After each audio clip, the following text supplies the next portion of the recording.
You know, being here. What's up? I was thinking about something. What are we thinking about, bro? I was thinking about what's going on in the earth, right? What's happening in our minds? Yeah, and I wondered, I why thought you does were it gonna matter? start rapping. We're about to find out. Holy shit.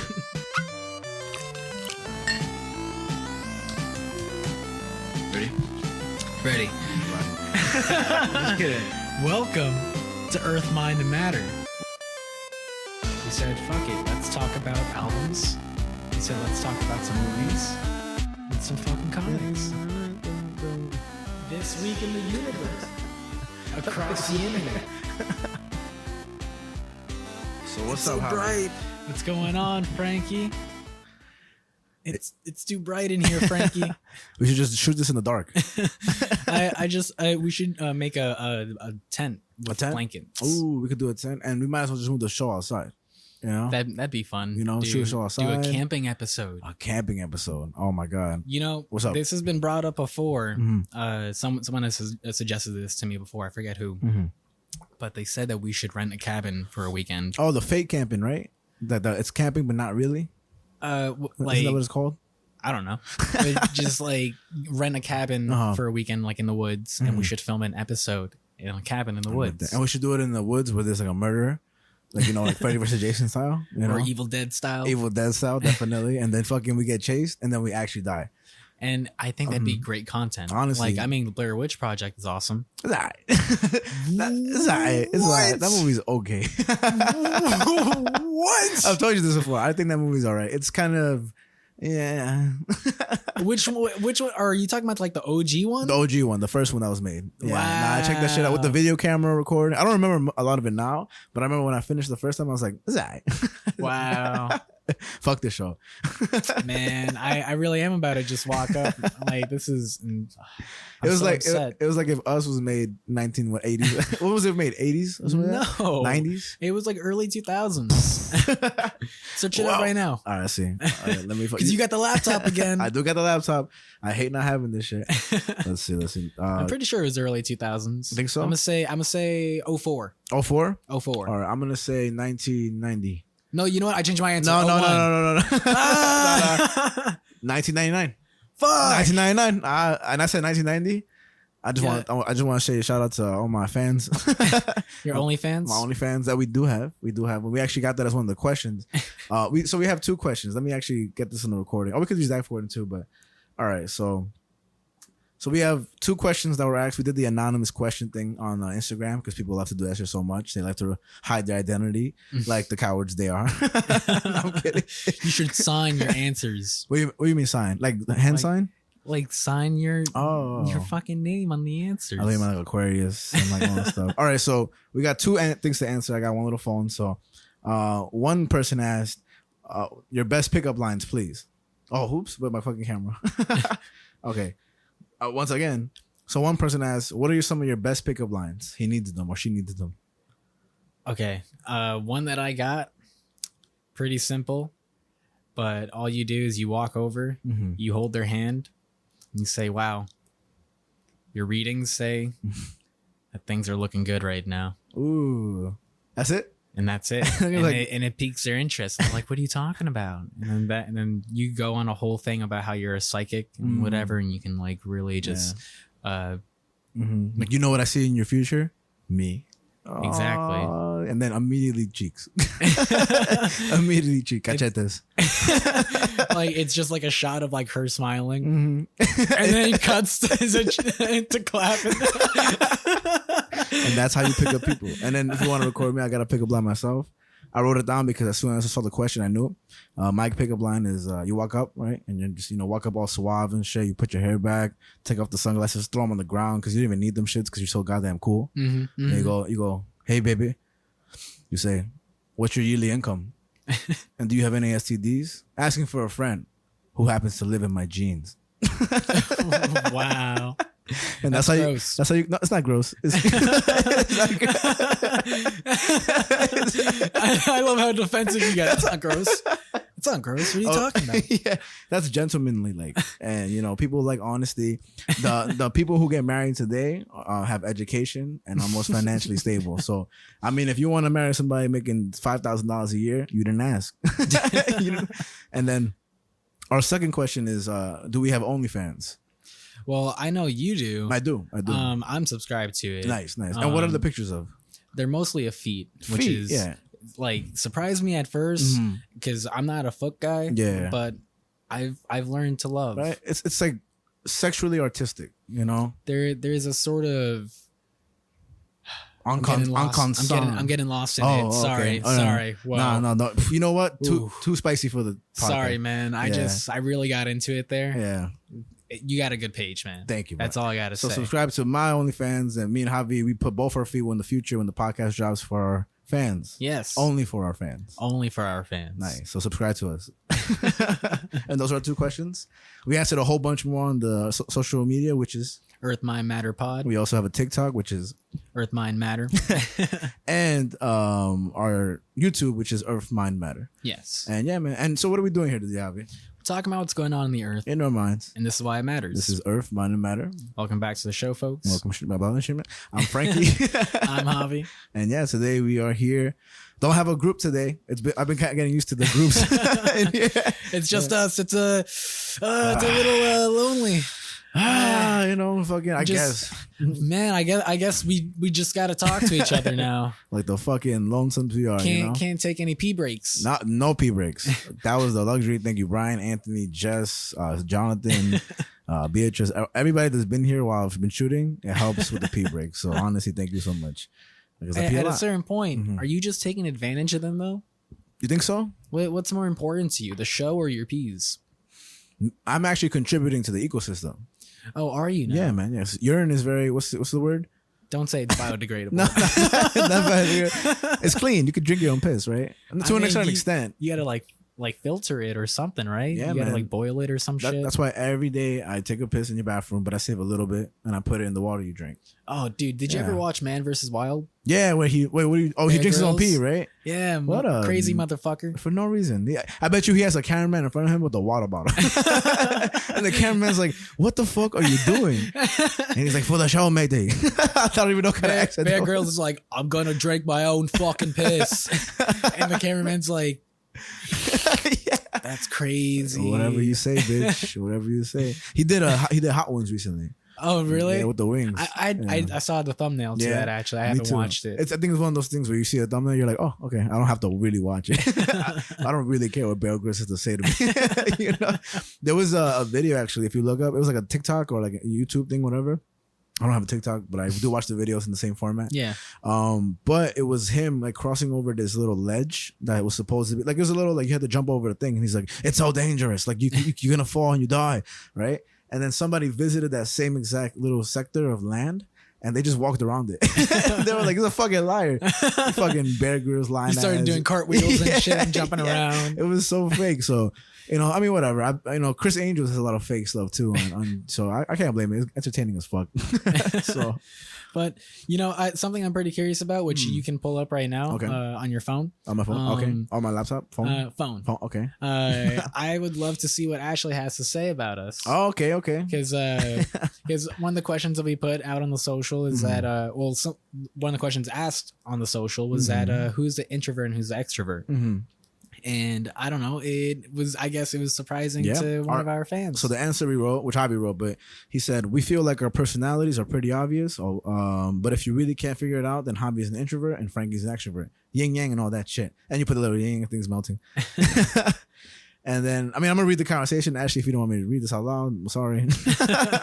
She said, thought it was the other way around. And Javi responded, the fuck? Explain yourself. And she said, Javi was somewhat talkative when we spoke the first few times, and Franky looks like a loner, but not in a bad way. LMAO. But then I wrote, you're high-key right. I'm just good at speaking to people. So that's my, I feel like I come off as an extrovert really well.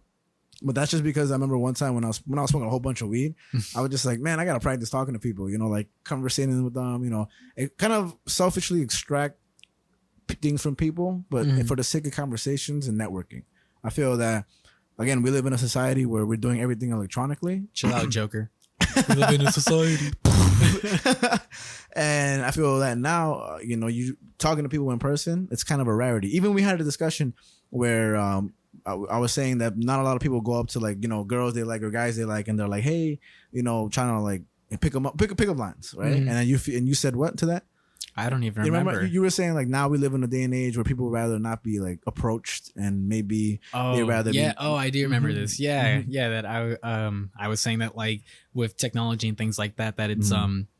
we're so used to just texting and things like that, or just messaging and whatever. So the idea of being approached physically by a Mm-hmm. person is just not as desired as it used to be. And COVID too, like COVID really fucked that shit up also Yeah. and everything. But I do think that you should take that chance because you never know. Like you never know.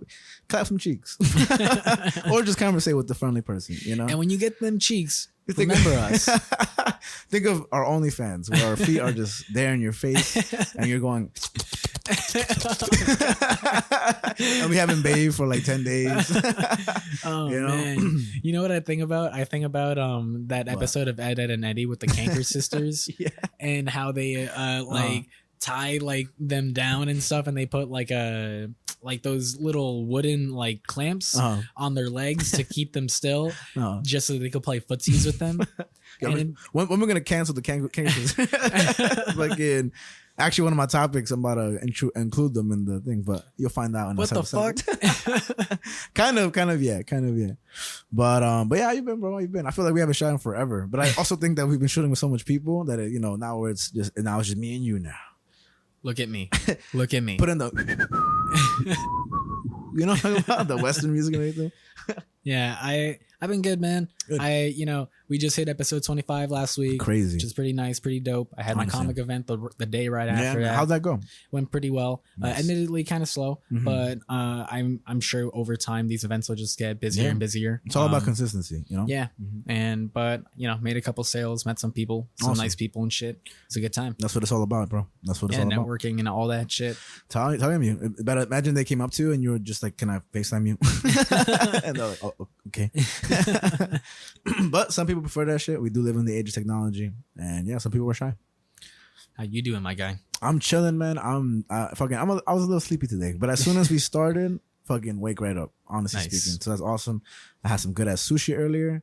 That shit was tasty as fuck. I was by myself, so a lot of people, they were like, "Oh, I want to go eat by myself," and this and that, and they still haven't done it yet. Which is not like a shame on you. Maybe you just have a lot of good friends to eat with and stuff.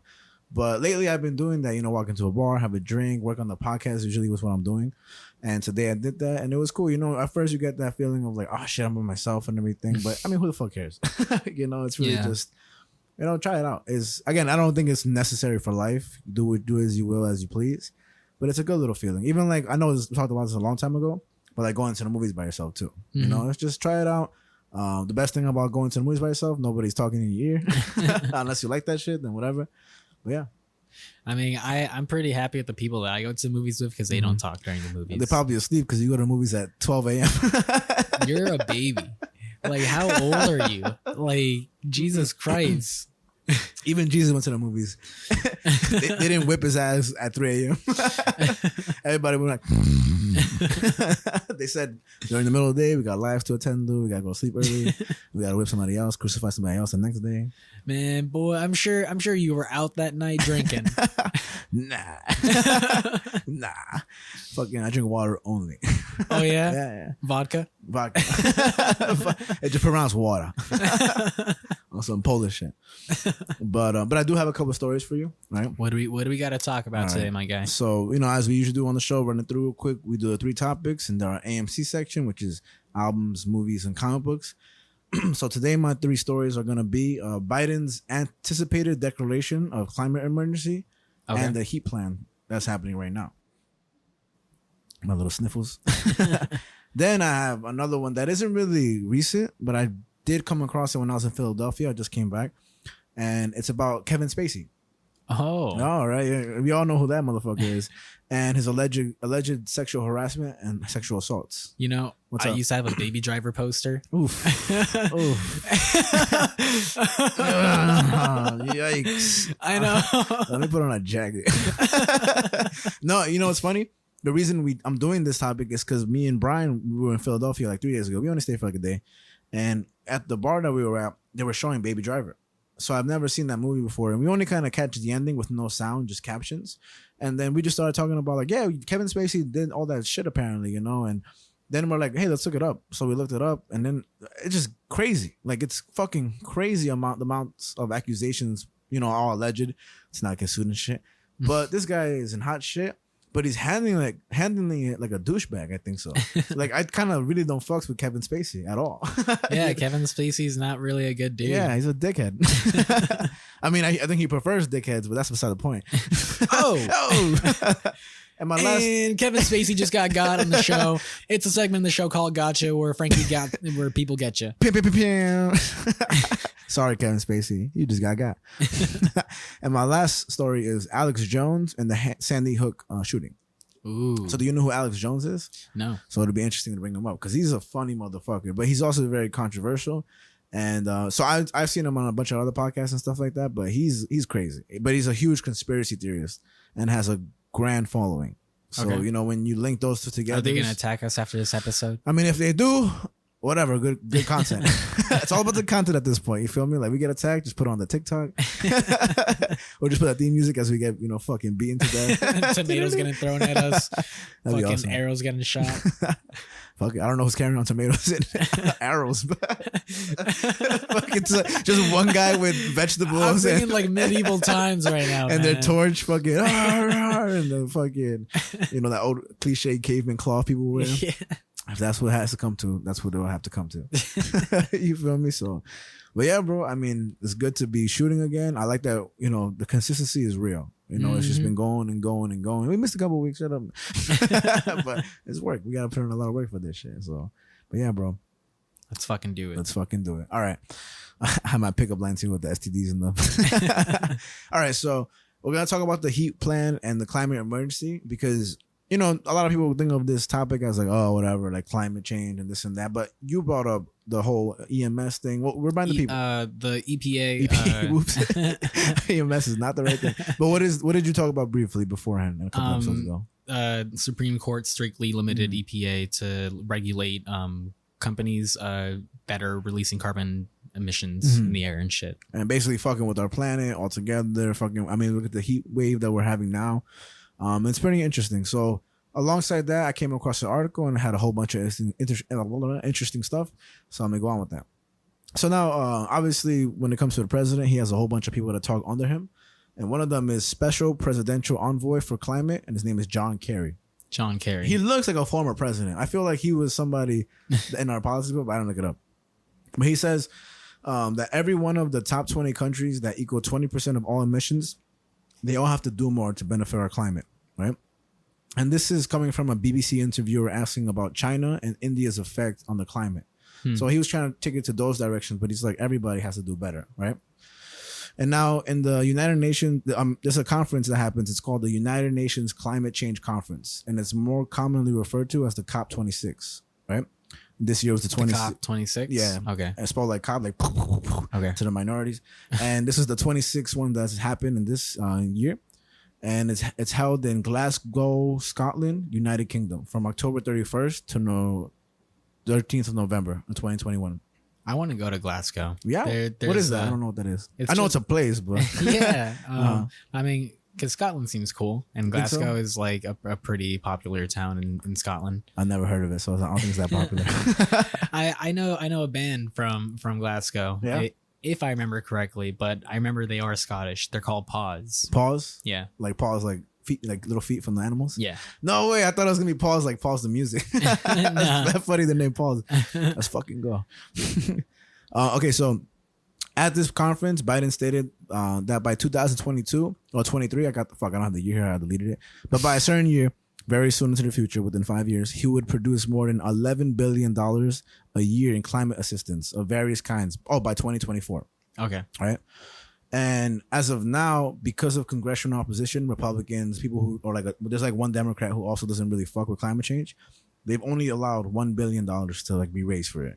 So pretty short of $11 billion, you know, and I know it really comes down to the voters and those in the congressional area, but that's a big promise to make as Biden, you know, and to not get there, right? Yeah. So according to John Kerry, again, his presidential envoy for climate, right now, this topic is the most important to people 30 years and younger. Which I'm like, all right, like, I get that it's important, but I think there's a little more things that top climate change. Even myself, I'm like kind of like chilled. I mean, what about people's rights and like abortion and all these real big topics? But I think as an overall census, like I think climate change is pretty important. I can't say it's the most important, but it's whatever. I mean, hey man, what do all our rights matter if we're fucking dead? I mean, science, bitch. Science will help us out too, man. I mean, I don't know. We can all be dead, but might also end up in a different planet. You never know. That's also something in the future that can happen, because these effects will happen way down the line too. I think that's why it's not way down the line. It definitely is way down the line. Boy, New York got flooded when we had a fucking storm last time. And guess what? We're still here. We didn't die. It's the beginning. It's the beginning for sure, but it could also take a while. So I think at its own pace we should follow along it. But again, I'm not shitting on people who like are for the climate change, or there are idiots who think that climate change is non-existent. See, that's when you're just gone full like dumb. But I think I will never truly argue against somebody against that, because it's an argument that I would lose every single time, because there are facts. It's just timing wise. So in regarding to declaring a climate emergency, which is what everybody wanted, especially Democrats and even people who want climate change to be looked at as something serious, he didn't do this. He talked about the heat plan that I'm gonna tell you about in a second, and really stressed the importance of climate change, but he didn't declare a climate emergency, which is what people still want. If he were to do that, it would give him additional powers to push his renewable energies agenda, which has been held up by lack of support in Congress. Since the industrial era began, which is around 1760 to 1840, like the 18th century, the world temperature has risen 1.1 Celsius. How much Fahrenheit do you think that is? 1.1 Celsius. That's like 30 degrees Fahrenheit, something like that. I did not know that shit. So it's 33.98 degrees Fahrenheit, which is a shitload of fucking temperature. When I saw 1.1, I was like, that's not that bad. That's okay. Then I saw 33 and I was like, holy shit. That's a lot of fucking Fahrenheit. And so there is a conservative Democrat asshole. His name is West Virginia Senator Joe Manchin. Again, asshole. Whoa, what's his name? That's his full name, West Virginia Senator. No, he's a West Virginian senator. His name is Joe Manchin. Joe Manchin. Mm-hmm. Okay. And he said he would not vote for the legislation in regards to Biden's climate change bill. So on Wednesday, this is like about a week ago. Oh, by the way, I don't have the fucking things, but I'll give a shout out to the article that I got this from. But on the Wednesday, maybe like 2 weeks ago, a week ago, Biden announced a $2.3 billion aid, or 1.9 billion euros, to help build infrastructure that can withstand extreme heat weather and natural disasters. But again, he stopped. He was short of declaring a climate emergency. And again, mostly Democrats and environmental groups are saying, bro, you need to do this. You need to declare an emergency. Mr. Kerry, again, he said the world was learning that green energy reduced inflation, lowered energy costs, created jobs, and improved health and security. Things I think we all know and that conservatives are just trying to suppress. It's beneficial to go green. And coal is just dumb, Yeah, I mean, we kind of touch on that when we talked about the EPA getting limited and stuff, because like the more conservative side, they love the coal industry because it's American. It's fucking American. Don't dare mess with my granddaddy's fucking coal. It's like the same reason why we're still using oil and shit like that, because it's we've been using it for so long. Why would we stop? It's kind of like, if it ain't broke, don't fix it. And it's like, but we don't have to. We don't have to wait till it's broken, like 100 years from now. So John Kerry said Biden was prepared to use every tool available to him to tackle climate change, including executive orders. Now, I know, again, this is all factual and stuff, but I do think it's important. I know, like, the Kevin Spacey thing's a little more spicy, and so is the Alex Jones thing. But I do think that... I think this is pretty cool. Me too, man. I think... fix glasses. I think it's fucking really great. I just... No, I mean... Actually...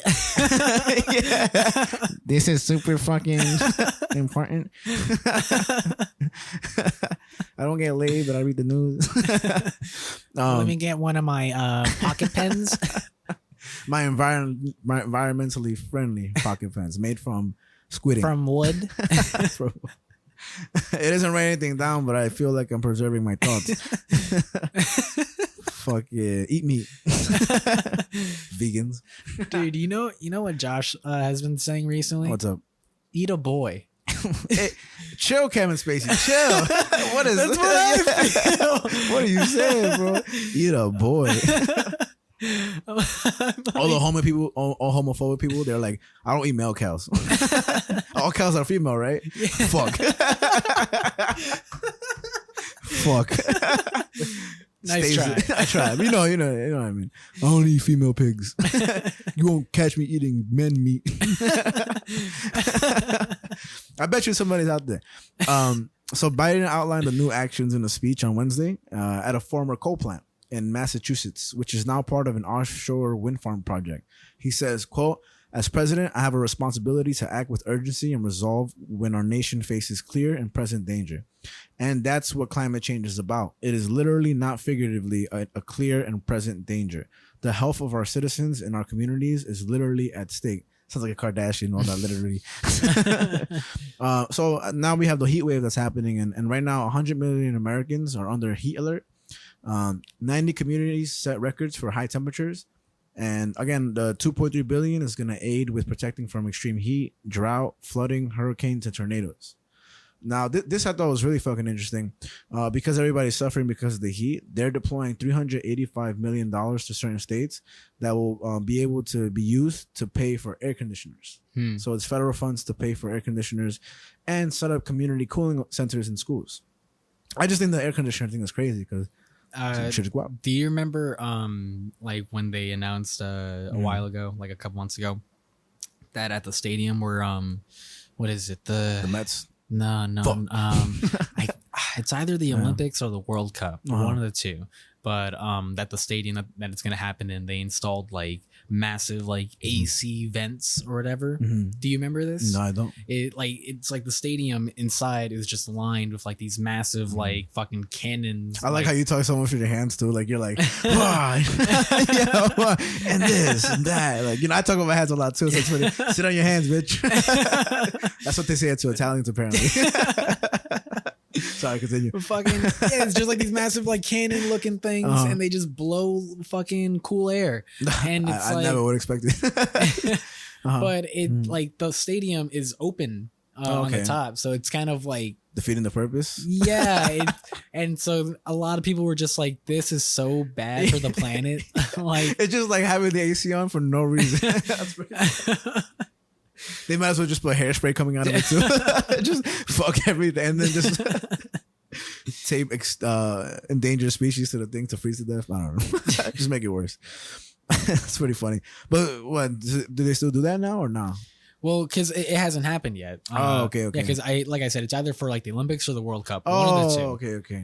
The stadium that it's happening in. So it might be actually in Dubai. Because in Dubai, I think it is in Dubai. This is an interesting story that we can talk about in the future. But I'm gonna find it and put in the supplementary. Let's do that because apparently FIFA, the organization of FIFA altogether, soccer, is completely corrupt, and it was found out that this I have to check too, but they basically got paid off to have it be held in Dubai, which I guess to me it doesn't really seem like a big problem because at the end of the day, I don't know how the process works for selecting stadiums and this and that for the World Cup, which does bring a lot of revenue, as the Olympics do to the locations they do it at. But Dubai has huge fucking amounts of money. They did the same thing with the UFC. We got another question.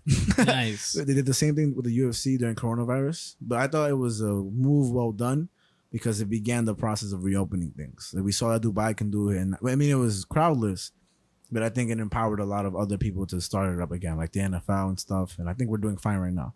Rest in peace to everybody that died from coronavirus, though. That's important. So again, Joe Manchin, the guy who's a Democrat, he owns a coal company. So surprise, surprise, the one who's opposed to that. Wow. What a fucking, it has nothing to do with my coal company, but I just don't want to pursue outwards of coal. So he ruled out supporting a new clean energy bill. You know what I think people that like coal, like they probably are just such bad people that they got it every year for Christmas. It's like a Stockholm syndrome thing. They're like, this must be good. Yeah, because I'm good. Like I'm good. Yes, he kills a kitten. I'm good. I'm fine. Anybody want some coal? Just fucking mad coal around them. Just fucking chucking. Hitting babies. So he's declining to support the clean energy bill, which is really crucial because this quote seemingly dooms it in the evenly split Senate. So it kind of fucks everybody over. Again, I think I wrote this before, but Joe Biden says, I wrote Sleepy Joe, climate change is literally an existential threat to our nation and to the world. So my message today is this. Since Congress is not acting as it should, and these guys here are, but we're not getting many Republican votes, this is an emergency, and I will look at it that way. So the $2.3 billion is going to help with that. And it also, he says that it will allow the federal government to help provide cooling centers and air conditioning, which I said earlier, and new planned offshore wind energy leases for the Gulf of Mexico coast. Okay. So in some parts of the country, temperatures have reached 115 degrees, which is pretty hot. Yeah.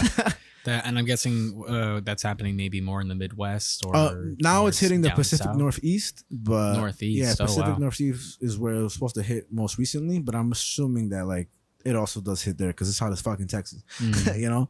And but also with the addition to like you know the effect on the environment, disastrous wildfires have strafed. I'm quoting a thing. I don't use that word like that. In France, Spain, and Portugal, and the UK. And the UK has endured its first ever recorded day of 40 Celsius degrees heat. So if that's fucking hot, probably. If 1.1 is hot, what's 40 times 3? 120. Yeah, crazy. And the White House said that the heat waves show the climate crisis is a clear and present danger to the U.S. So again, Democrats are like, Biden, declare a national emergency. This would help them block crude oil imports or direct the military to work on renewable energy production. And Biden's like, nah. He's like, I don't like syrup on my pancakes. He's like SpongeBob. He's like, nah, I don't really feel like it. Also, what is happening? I don't know who says this, but I have a quote. It says, Biden must declare a climate emergency, ban crude oil exports, and halt new fossil fuel infrastructure, including pipelines and export terminals. Oh, no, with Winona Halter, Executive Director of Food and Water Watch. But again, what they're trying to have him do is use presidential powers that are normally used in a military context. Okay. And that was... essentially, that executive orders don't lower emissions on their own. That has to be a collective work by everybody, you know? And it also hurts because the Supreme Court is right-wing dominated, so that doesn't even do it any better. If this Democrat doesn't want to do it because of his coal, I can imagine a bunch of Republicans are like, nah. Yeah, I don't really feel like it. Yeah, man. So this is interesting too because they didn't expect him to end off the speech like this, and this is pretty much the end of it. Biden says that he grew up in Claymont, Delaware, near polluting oil refineries, where he said, quote, you had to put on your windshield wipers to literally get... He says literally so much. It's because he's old. Probably. He don't know how... That's how he filibusters his words. He says... You had to put on your windshield wipers to get literally the oil slick off the window. That's why I and so many damn others... people I grew up have cancer. Literally. And this is interesting, and I really like that. I know I said this is interesting a lot because it is. Literally. There was a Biden's doctor. He gave a health summary of Biden last November, and apparently Biden got several localized non-melanoma skin cancers removed with Mohs surgery before he started his presidency. So that's interesting. Just, you know, given his age and stuff, and he had COVID recently. I mean, I genuinely think that, and I'm not hoping for him, of course not, but that this guy could probably die in between his presidency. It's more likely that he would more than any other one as of recent times, you know? I mean, he's just at that age. He's old as fuck. Like, yeah. He's just an old guy. He's just a sleepy Joe. Sleepy Joe. I just want to coital him and just put him to bed and just tussle his hair. Put him in a little casket and just say bye-bye. Just put a fucking 9mm into his head. Oh, no, just kidding, FBI. Just kidding. Nah, I don't know. Start searching up on Ask Jeeves how to build a bomb. Facts. I bet you if you stuck a gun to Biden, he'd probably just give you his ear. He probably thinks it's one of those ear checkers at the doctor. Like, all right. It's a vibrator like in Sex Criminals. Check out Sex Criminals. Matt Zdarsky and Chip. No, you got to mix up. Fuck. Chip Zdarsky and Matt Fraction. Fucking goats. I've been obsessed with those shits, but I haven't had time to read them. But we did read some good comic books today, which we'll talk about later. Yes, sir. All right, let's go. All right, so now we're on to the second story. Yes, sir. And it's about the amazing Kevin Spacey. What do you know about Kevin Spacey?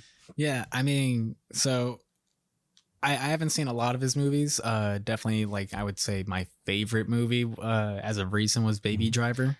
Because I'm a huge Edgar Wright fan. So she was the third person, the girl in the group, or no? Wait, what? Who's that? Edgar Wright, what the fuck? The director. I thought you said Ebby. Okay. Yeah. What has he done? He's done like Scott Pilgrim versus the World. He's done Hot Fuzz, Shaun of the Dead. Hot Fuzz is a great movie. Thinking The World's End. He recently did Last Night in Soho. Okay. He does a lot of shit, and his Last Night in Soho wasn't received super well or whatever, but all of his other movies with Simon Pegg and Nick Frost are great. Okay. But Baby Driver is definitely like my number one Kevin Spacey movie. Okay, all right. And so Baby Kevin. All right. And like I said, I had a Baby Driver poster, so when everything happened, I was just kind of like, ooh, this this has to come down. Yeah, I was like, this sucks, because I never looked into it super and like deeply or anything. I just mostly like read sort of like the base articles when it first came out of like him sexually harassing younger boys and things like that and whatever and all this crazy shit. And I never got super deep into it, but that's like mostly what I know. Okay.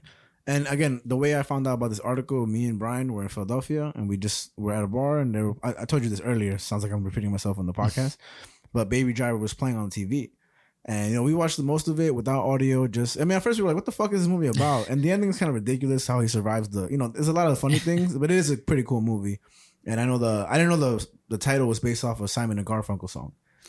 Oh, that makes apparently. sense. Yeah, I had no idea, but because they have captions, it says so. It says what song he's playing the whole time.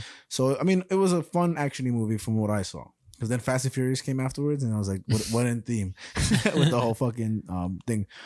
But as we were watching that movie, having some drinks and stuff, we were like, let's look up what Kevin Spacey did. Then I got to this article, and I'm like, holy shit, this motherfucker just did a lot of stuff. And again, it's one of those things that is not so relevant now, but it will be in the future, especially by 2023 and now.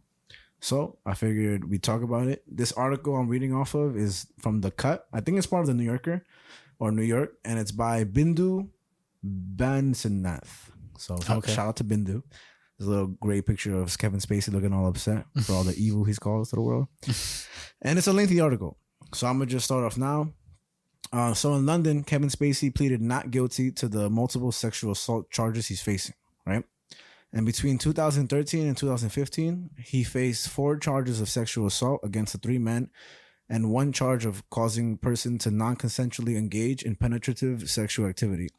That allegedly occurred between 2005 and 2013 in the British cities of London and Gloucestershire, whatever that place, right? So he was granted unconditional bail. And what unconditional bail is usually applied when the accused person is a no-flight risk. Their charges are relatively insignificant, and they don't seem like a danger to society, and they have a clean criminal record. So I don't know. I think he just got fucking away with it because he's Kevin Spacey with a lot of money. That's what it sounds like. Yeah, America. And so House of Cards, which I've never seen. You ever watched it? I saw like the first couple episodes. Yeah, didn't get into it. I hear good things from it. Brian said he watched it. Apparently, he breaks the fourth wall and talks to the camera a lot. This and that. But one of the people that is on that show, I don't know his character name, but his name is Anthony Rapp. And he said that Kevin Spacey sexually assaulted him when he was 14 years old. So that's already kind of intense. Then right after that, it shows that 30 men have come forward with accusations ranging from non-consensual groping to the attempted rape of minors. Now, Kevin Spacey, at 62 years old, initially responded to Rapp's allegations with a muddled apology note in which he came out as gay. This was a deflection many criticized as conflating homosexuality and pedophilia, basically grouping his actions with homosexuality and stuff. And Like he's doing this because he's gay. And he claimed to not remember the incident. He said in response to everything, he said, if I did behave then, as rap describes, I owe him the sincerest apology for what would have been deeply inappropriate drunken behavior. And I am sorry for the feelings he describes having carried with him all these years. So kind of like my bad. Like just too much to drink. I'm sorry that I hurt you guys. I'm so sorry. Yeah. That's your problem. I'm just going to let you know that, like, my bad. My bad, bro. Little bro in this case. If things could have gone differently, yeah. Who knows? The only thing he wants differently is him not getting caught. You know what I mean? Like Kevin Spacey's an asshole. That's what I know. So his UK trial begins in 2023. There was a shitload of allegations. I think this article is fucking beautiful for it because it really captures everybody's, story. But I'm only gonna read a couple, and then maybe we could read more if you want to hear more. Okay. But they are pretty gruesome. Like it's no Larry Nassar shit. Look up the episode, Crazy Jim, this motherfucker. But I'm gonna read a couple of them now. So in October 2017, Rapp told BuzzFeed that Spacey made a sexual advance after a party at Spacey's house in 1996. Rapp, the 14-year-old, said, I was aware that he was trying to get with me sexually. And allegedly that after other guests left, Spacey picked him up and put him on a bed before lying on top of him. And in 2020, Rapp and an anonymous accuser filed a civil sexual assault lawsuit against Spacey in New York, seeking damages for severe emotional distress. Prosecutor Reuters, Spacey categorically denied Rapp's allegations and sought to dismiss the civil lawsuit. But they rejected that. But they did dismiss a second accuser from the whole trial and everything. So only Rapp is going to be in trial with him, and he's scheduled to stand trial at New York a federal court in October. Okay, so that's one of them. And now there's an anonymous artist who said that Spacey pursued a sexual relationship with him in 1983 when he was 14 and Spacey was 24. He said that he met Spacey when he was a 12-year-old acting student and Spacey was a guest teacher. Spacey said that they've had sex allegedly, Spacey and him had sex a handful of times in New York, and that Spacey offered him a bunch of professional opportunities for the sex. But none of them happened. He never had any opportunities. But Spacey told the kid, he was like, there's a lot of producers who are very interested in you as an actor, and that he wanted to get him auditions. The little kid said, the kid then, he says, quote, he hadn't seen me act since I was 12. And when he ended the relationship with him, there was an attempted rape by Spacey. Oh, wow. Yeah. And again, his lawyer says, none of this happened. Of course. Yeah. Right? He's like, no, that's great. You did that shit. Like, I'm just imagining the lawyer's face, like just so dead face, so serious, and just him being like, nah. Yeah. I mean, didn't happen. Lawyers gonna law, man. They're gonna do anything for their client. I mean, even the shooter right now, the Highland Park shooter, I can't believe his defense team, but money will do anything for you. This kid killed 17 people. So, in 2021, the accuser was dropped from the civil lawsuit he filed with Rapp after refusing to reveal his name in court proceedings. So this is a pattern that's followed along this whole thing, and one of them includes people dying afterwards, like one by suicide, one by something else that I didn't look up. But a lot of them, the lawsuit gets thrown out because they didn't provide their names. So I guess it's just good lawyering on Kevin Spacey's side, but it's just unfortunate because this is just two, and it just keeps getting worse. Yeah. So the BBC found out that in 1985, again, another anonymous accuser said that when he was 17, Spacey was in his mid-20s, and he woke up to Spacey lying on top of him. And he said that he met him at a theater the year before. They exchanged, numbers and stuff like that. And Spacey said, come through to my house in New York City. He put his hand on his thigh, and he started to become real touchy with the anonymous accuser. The accuser said that he wasn't certainly interested in that, but then Spacey asked him to share the bed with him, and when he declined sleeping with him, he instead slept on the sofa. And when he woke up, he said Spacey was on top of him in his underwear, and he said that he thinks Spacey was grooming him. Man, yeah. If oh god, I'd be so like freaked out in that moment. I love Seven, the movie. So fucking this sucks for me. But he does play some crazy motherfucker, so I guess it kind of fits in with this whole real life persona. I do have to show you a video showing his apology, which is just as ominous as the crimes he's committed. And we could put that on the supplementary. Even the the YouTube videos. So now there's another woman who said her name is Kate Edwards, and she said Spacey pressured her to have sex with him when she was 17. Kate Edwards is a performing arts teacher, and she told the BBC that in 1986 she was 17 and Spacey pressured her into having sex with her. He basically invited her to his flat, and he said that there was a party going on, but nobody was there when she got there. They did consensually kiss beforehand, but he tried to escalate the situation, and she realized that she said, "I felt pressured, and it became clear his intention was to have sex with me." And after she declined, he became cold and said, "Find your own way," to her. So, I mean, Harvey Weinstein vibes, pretty much, you know? This is fucking kind of weird. All of it's weird. But there's a person named Justin Dawes. I was going to say, like, before you said all of it's weird. Yeah, man. I mean, some of it's, you know, no, I'm kidding. It's all like, disgusting. This is the weirdest part of this story. And the crazy thing, coincidentally enough, I think I just picked it because it's, you know, heavily shock factor, but also they're all gross. They're all underage people here, like 17, 16, 14, like just disgusting. You know, it definitely makes me think a lot about Ezra Miller too. Oh man, that motherfucker. He's just terrible. I've never seen him perform as the Flash. Just terrible. Now we got the hang of it. I was just testing you, you know. Oh yeah? Yeah. Gotcha, bitch. You can't catch Ezra Miller though. Can't catch his ass. Too fast. Can't catch Shoe's ass? Their ass. Fucking. Anyway, there's a person named Justin Dawes. He claims Spacey gave him alcohol and played gay pornography when he was 16. So he told BuzzFeed, you know, the most credible news network in the world, that Spacey made sexual advances in 1988 when Dawes was 16 and Spacey was 29.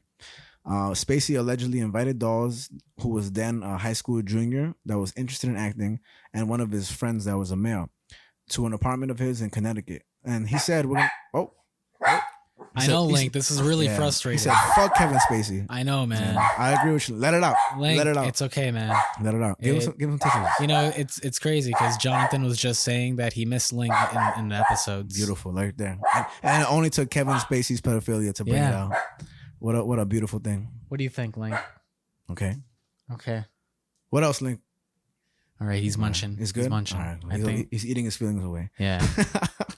I don't think it's healthy, but, you know. Whatever helps right now. So he invited both those guys, kids, to come to his house and watch the movie Chinatown. I never watched it. Nah. But instead, he gave the boys cocktails and played gay pornography. One of the dolls said, "He knew that I was in high school. It was pretty clear.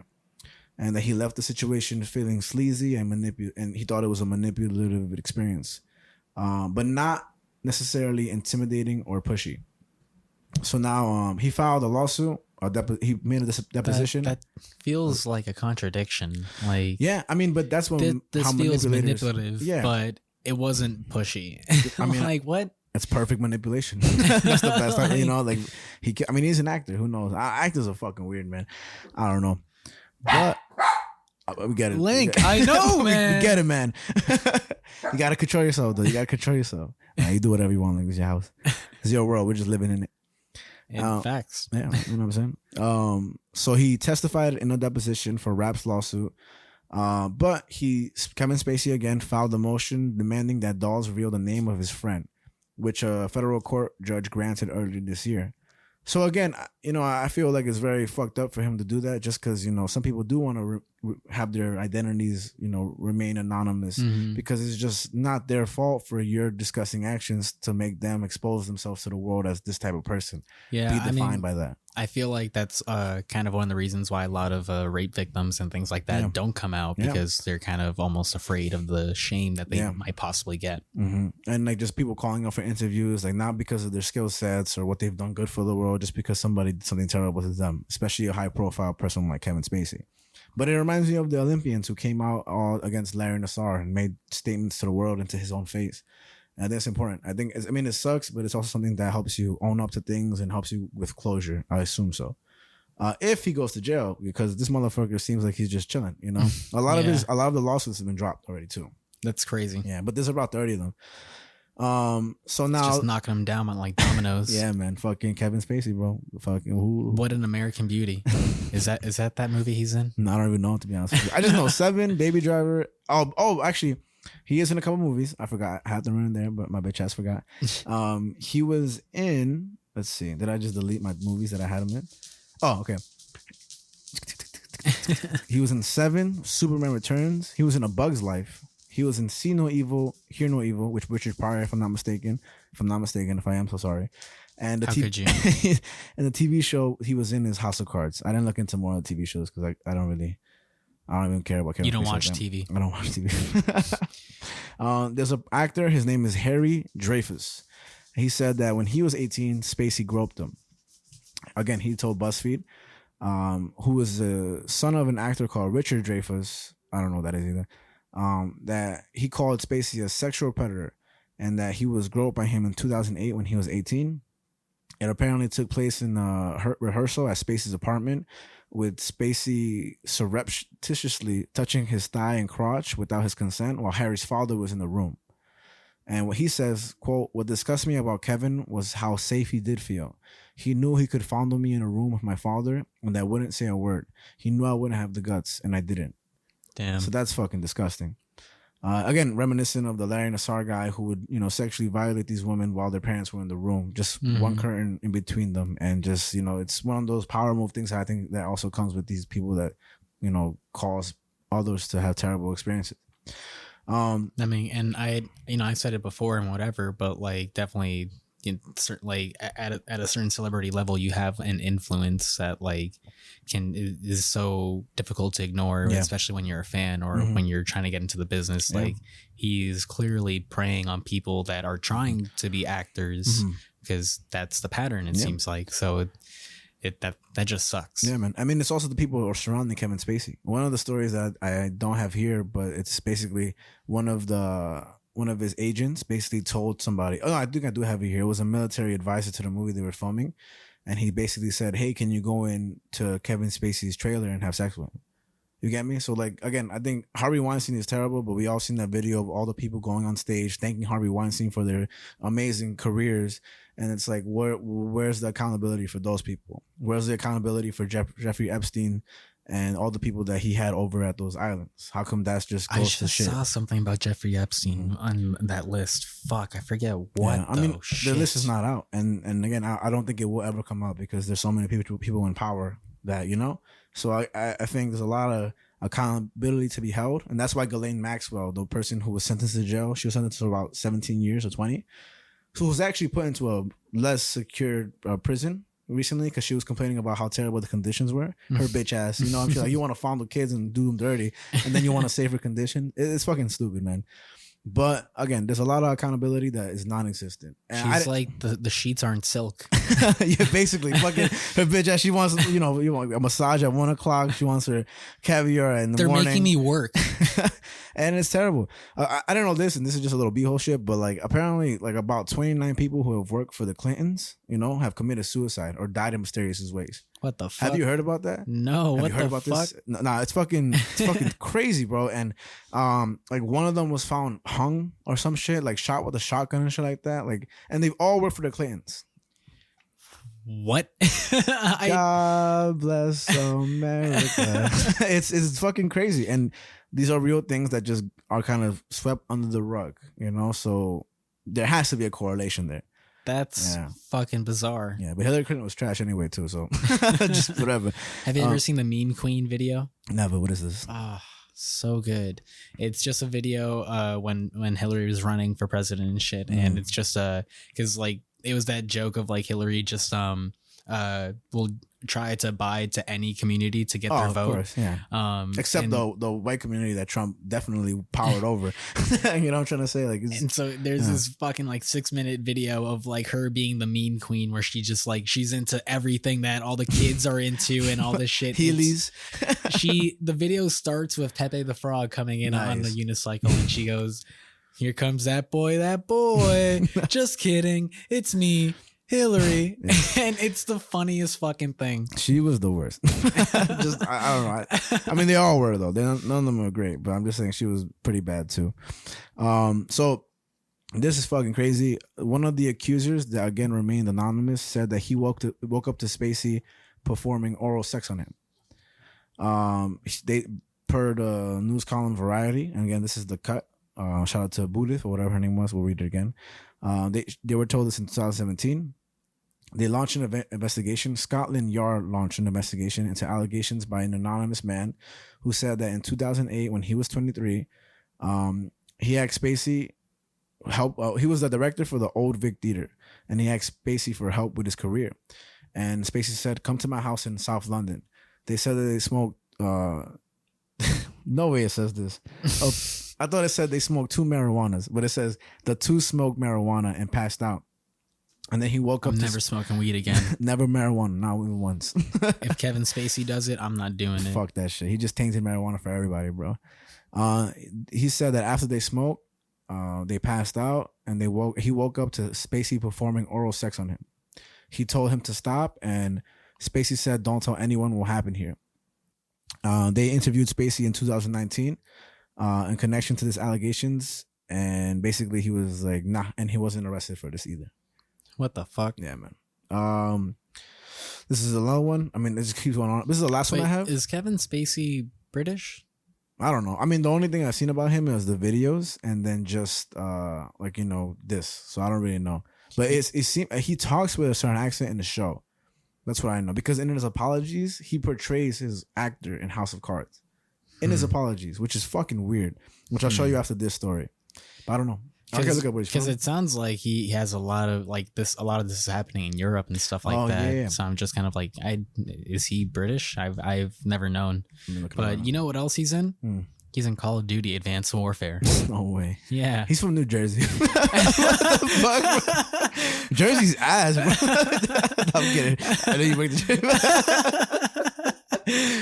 Charles, we gotta look out for somebody. I didn't know that, though. I thought he was from fucking some crazy shit, too, but I don't know.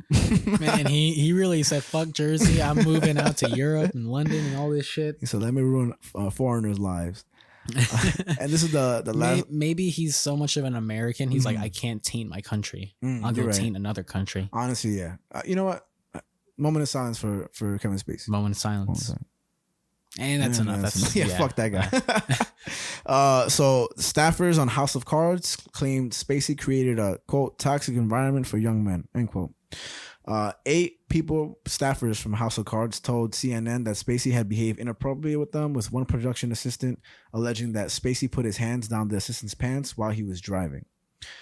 They said, quote, he was a man in a very powerful position on the show, and I was someone very low on the totem pole and on the food chain there. Another person said it was a toxic environment for young men who had to interact with him, all in the crew, cast, background actors. They said, in 2020, an arbiter, I don't know what that is, but an arbiter ruled that Spacey must pay $31 million to the studio behind the show for breach of contract in relation to the allegations. Okay. So there is some... That rhymed. Nice. The rapper. There is some accountability, and again, his trials are coming up very soon, so we'll see him in the news very soon also. But again, I mean, a lot of the stories that I didn't include is him going up to people and like grabbing their crotch, like just be really appropriate with everybody. But these were just the most alarming, and they're disgusting. They're straight up disgusting, and they really do show how, and especially people with money can just do whatever they want. Yeah, and just have the best lawyers defend them. I'm curious to see what you think about this. So recently, the Biden and this, I'm not comparing this person, Kevin Spacey, to Brittany Griner, but recently the Biden administration offered Brittany Griner, for her to come home with somebody else, another U.S. prisoner in Russia, in exchange for the Viktor Bout guy, the Russian drug weapons dealer. And so that offer was made. They're still awaiting the offer to be, taken up and everything, but. I'm not necessarily shitting on it, like I get it, but I also think that what happens to all the other people who are from the U.S. that go to Russia and have those things happen to them, and then they don't get those offers because they're not WNBA stars, So, and how does this relate to Kevin Spacey? No, I mean, it still is like high profile people, with the luxuries of, I know, I'm not trying to relate them at all in terms of, because she literally just carried some hashish oil, and she said that she didn't mean to put that, and that was prescribed to her. So I'm not saying she's a bad person or nothing.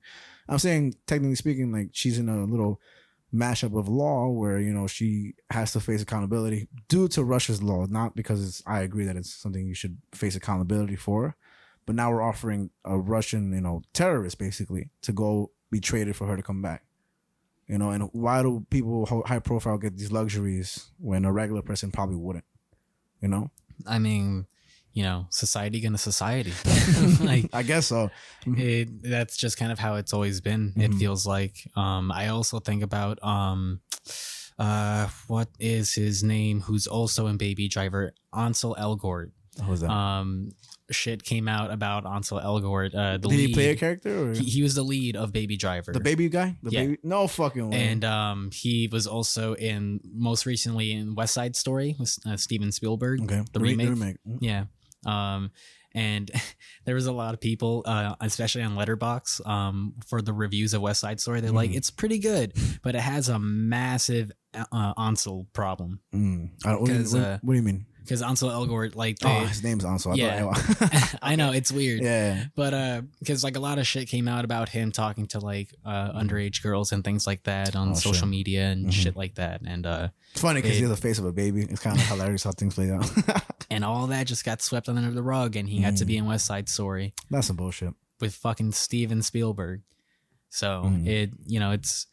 People just get away with shit. Like I think we're I actually saw a headline that I thought was pretty good where it listed a bunch of people that were almost tried to get canceled. What do you mean they almost tried to get canceled? Like people tried to cancel them. Sorry. Okay. Like it was a just one after the other. It's like this person, this person, this person, this person. None of them got canceled.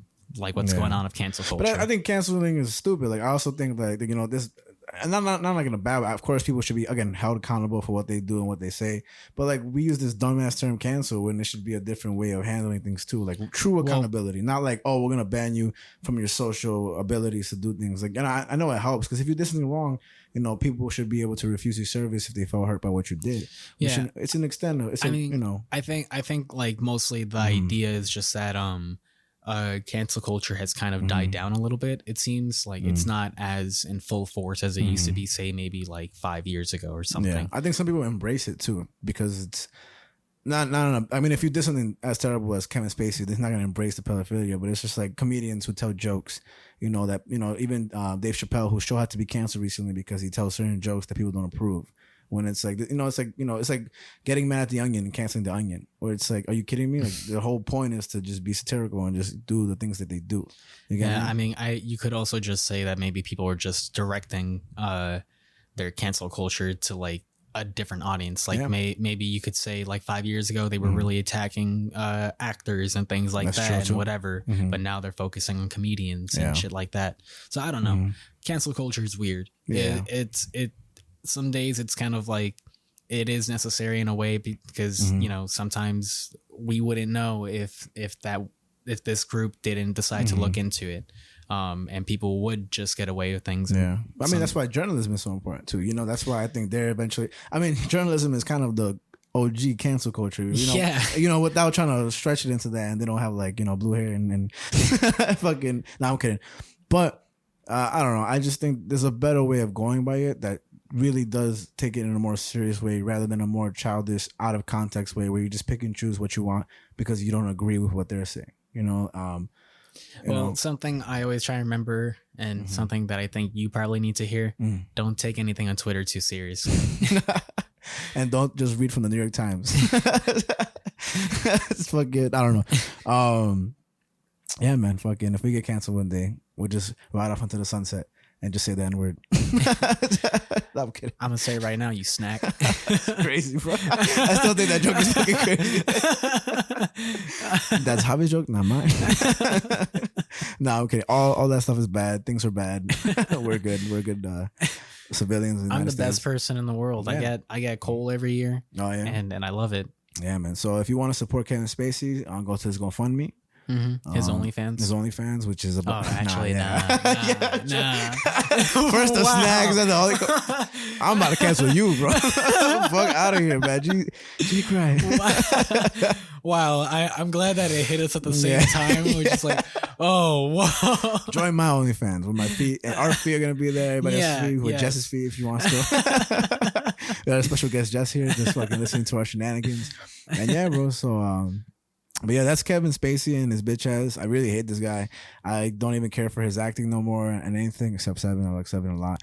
And yeah, man. I like Sorry, what were you saying? I was just gonna say I'm never gonna play Advanced Warfare. I didn't know he was in it. What is he, the main actor or some shit? Yeah, he's like the main actor in that game. What a stupid ass role to be in for Kevin Spacey. So dumb. So dumb. What a loser. What a fucking cockface. God, what a fucking nerd. What a piece of shit who doesn't brush his teeth. Get a load of this fucking asshole. Like, British asshole from New Jersey. He wishes he was British. British people are cool. He drinks Coca-Cola in the morning. He probably fucking drinks Dr. Pepper even though he's not from the South. What an asshole. Fucking culture appropriating motherfucker. Preach. Done with him. And yeah, man. So now we're going to the next story. All right. So the third story, even though the Kevin Spacey one was the most spiciest one, I think so. But now we have somebody whose name is Alex. If you go to Ichiran, on a scale of 1 to 20, how spicy was that Kevin's Spacey story? 20. I think 20. I usually get a You think that's a 20? Oh, yeah, it's a 20. What the fuck? Oh, shit. What do you think it was? You know, asking me, a tree hugger, I think that first story, pretty spicy. No, I meant the second one, though. No, I know. Okay. I'm just comparing the stories. You know, okay. I think the first story was pretty fucking spicy. I'd give the first story a nice 18. Okay. Oh damn, that's pretty. I think it was like a 7. Nah, in terms of spiciness, but in flavor, it was a 20. Like 10, I said, I'm a tree hugger. You are. So that shit, I was like, ooh, yeah. Let's talk about climate change, baby. Let's do it. Okay. But Kevin Spacey's story, because I already knew like a gist of like the things that had happened. What is spicy is that it's still happening. Yeah. Those trials are still upcoming, and I'm interested to see how it's gonna happen. I don't know how they separate the federal court to the state court, but I'm curious if it's gonna be aired on television. Because I don't think it will be, because the Ghislaine Maxwell wasn't. Okay. I think that was a federal court. Because everybody likes like Johnny Depp. Everybody and their mom wants to see them on camera and stuff. And his Alex Jones, the one I'm about to talk about, his is shown on TV, so you can see him in court and stuff.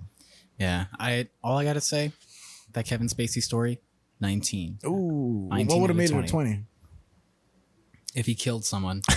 I like how you did the chin thing, the thinker. All right, fuck it. We're gonna simmer down then a little bit. I think the story is a 10. I think it's a 10. I'm gonna just throw it out there, 14. All right. So we'll see, and we'll have Jess decide what it is at the end. Okay. All right. So, just based off Wikipedia. Alex Jones, his name is Alexander Emmerich Jones. He's an American conservative alt-right and far-right radio show host and prominent conspiracy theorist. He hosts the Alex Jones Show from Austin, Texas, which the Genesis Communications Network syndicates across the United States and online. Okay. I don't believe you because it's from Wikipedia. Ooh. So, yeah, I know. That's the best source ever, Wikipedia. Arguable. That's not what Wikipedia says. So what Alex Jones did in the past, we all know what Sandy Hook is. Do you remember exactly what it is or what? It was one of the school shootings that's happened in the country. Happened in 2012. Killed a bunch of little kids. I think 26 kids overall, like little ass kids, and kind of like the Uvalde shooting. Sandy Hook is in Jersey? It might as well be. Wow. I think it's Connecticut. Is it? I know it's a tri-state area. Is it in Connecticut? Let's just say it is. Well, let's Google it just to be absolutely sure. But it is interesting that we are talking about this because... Connecticut. We should trust it, so sorry. But it is interesting that we're talking about this because we have kind of talked about the Sandy Hook shooting before on this show, if you remember, with the Department of Truth. Yes. What a great fucking read. That I haven't gone back to, but I always tell myself I will. I think one of the reasons I didn't is because I read it virtually, and I like to have the books in my hand. Yeah. But sometimes you got to do what you got to do. A brief sum up of what it is. I don't know if it's Wikipedia. Oh, no, it is. So it might not even be true because we're Alex Jones. It says the Sandy Hook Elementary School shooting occurred on December 14th, 2012 in Newtown, Connecticut, United States, when a 20-year-old Adam Lanza shot and killed 26 people. 20 of the victims were children between the ages of 6 and 7 years old, and 6 were adult staff members. So this guy was a piece of shit. I think he's dead now. Either with the shootout with the police. And they were 20? That's crazy. Yeah, man. 20 fucking little kids. So that guy, like the shooter was 20 years old. Yeah, fuck him though. Yeah, bro. I'm just saying that's crazy. Yeah, man. It is. The Highland Park shooter was 19, and it's fucking weird, man. It is. So basically, when the Sandy Hook story broke, pretty much hours after it broke, he started to lean in towards saying that this was a conspiracy, that this was staged, this is all for like the government's control of the people and this and that. Something around the gist of that, right? The crazy thing is that even when the Uvalde shooting happened, I had people like hit me up because I posted the thing on the Instagram, the story of it and stuff. And some people even think the Uvalde shooting was fake. Oh, wow. So, I don't know. Like, I'm not sure how to go about that. And I like that you did the Michael Jackson push for a second. Yeah, I had a little fucking in my throat. Fucking, just, you know what I mean? I tend to not disagree with those things because, I mean, I know it exists and I know it's real. But, you know, there's a lot of crazy stuff in the world. So I think the worst thing you could do with a conspiracy theorist and be like, you're wrong. Because it's like God, right? Like, you're either wrong or right. But where's the proof for either fucking, you know? I mean, I think when we talked about conspiracy theories in that Department of Truth episode, because we talked about conspiracy theory stories in that same episode, like Charlino, what's his last name? Ghislaine Maxwell? No, Charlino Sanchez. Oh, Charlino Sanchez, yeah. The GOAT. I said his name wrong the episode. I still regret it to this day. God damn it. It's all good. We updated the title. Yes, we did. Nice. But I mean, the way that I stand with conspiracy theories is that I only believe in what I see. Yeah. So I see like in terms of say the Uvalde shooting or Sandy Hook, I see that a bunch of kids died. Yeah. That it was a shooting, and I just go with that. If something were to ever come up to say otherwise, that's damning enough to be true, then I wouldn't necessarily be like, but no. It's just whatever's exposed to you. I think that's whatever his spiel is, right? I think what can you say that you see really? You know, if it's written down in an article, you know, like what the media tells you, what shows you and stuff. And of course, I don't want to see this. But they did show the parents of Uvalde the actual footage of inside the school and stuff. So, I mean, they saw for sure what it is. And they also proved that Sandy Hook does exist. But we as the people don't see that. You know, so let's just say that he's correct in his conspiracy theories. The parents may have been shown those dead bodies of their children, which is tragic. But he's saying that the parents are paid actors as well. You know, so he kind of retracts the statement and eventually says that the conspiracy, he kind of like, there's only certain aspects of it that he believes, and that he does believe people died and the shooting was real. But again, when that's happened, that was that shooting, and people told me before that they think it's fake. And I mean, I don't know. I don't go down that route. That's the one thing where it's like when there's little kids dying and shit like that. I mean, I remember when Obama was reading the names of the kids and stuff, and I got really fucking emotional because it's just, you know, they were showing pictures of them and stuff like that just to commemorate them. But it's sad, and now we're going down fucking month after month of shooting after shooting. And I mean, of course it matters they were children, but I mean, still, even the Las Vegas massacre from the guy who shot from the sniper. You know, yeah. I mean, now it was an AR-15. He had about 26 weapons on him and thousands of. I mean, it was ridiculous. I watched a little documentary in Philly about that shit too. Okay. And just fucking ridiculous. He killed about 56 people and injured about more than 500. Man. So it's just people with evil fucking intentions and mindsets. All right, so to get into the story. Again, Alex Jones, he's basically the founder of InfoWars, which is basically where he started off from on the internet or on TV, either way, spewing his conspiracies to the world and stuff like that. And this Tuesday, a civil trial began in Texas to determine how much Alex Jones owes in defamation damages to the parents of the victims in the 2012 mass shooting at Sandy Hook Elementary School. That's just so interesting to me, right? That it's like monetary or some shit, right? Well, I don't even know. It just kind of baffles me that so who's actually going about the defamation, like the parents of the children, yeah. And the amount that I'll tell you in a second or so, that was deemed it's $150 million. Okay. And he's already paid thousands of dollars and paid fines and stuff like that, but the lawyer helped come up with that number for the parents. That's a lot of money, but also they explain why and what happened and why they not need the money but are asking for it too. Which is kind of weird. I guess like you could say that Alex Jones is almost a scapegoat or or just that one person that you can target from this community. Definitely. Because I'm sure the parents of Sandy Hook would love to attack like all these blog posts that are probably up right now talking about how it's a conspiracy and things like that. But you can't really do that. What can you do? You can go after the one guy that's on like the internet and TV going against you guys. And it's funny you say that because towards the end of the trial, not end of the trial, but article, they say this, and I'll just skip over to the end because you said that. They say that their goal is much more broader, that they want the trials to alert Americans to the mounting damage done to vulnerable people and civic life by viral political lies. Whether bogus theories denying mass shootings or false claims of a stolen 2020 election that brought violence to the Capitol on January 6, 2021. The lawyer for the parents says, this is a case about creating change. You have the power to stop this from ever happening again. Another thing that Mr. Jones, Alex Jones, is an ally of Donald Trump, former President Donald Trump. Of course he is. And Alex Jones broadcasted the January 6th attack live as it unfolded, and he's under scrutiny for his role in planning events surrounding the riot. Okay. So that's just an interesting thing there. But again, so he falsely claimed that the massacre was a, quote, giant hoax. And he said that this was a false flag operation carried out by crisis actors. Right? Again, this is the deadliest elementary school shooting in U.S. history, in which 26 people were killed in Newtown, Connecticut, 20 of them being children. Now, they've already found, in Connecticut and Texas, they found Jones liable for damages and lawsuits stemming from his false claims. And District Judge Maya Guerra Gamble of Travis County, Texas, ruled that Jones did not comply with court orders to give information in a pair of 2018 lawsuits. The lawsuits were brought against him by the families of 2 children killed in the 2012 massacre. Jones didn't hand over documents and evidence to the court supporting his damaging and erroneous claims. Right? Okay.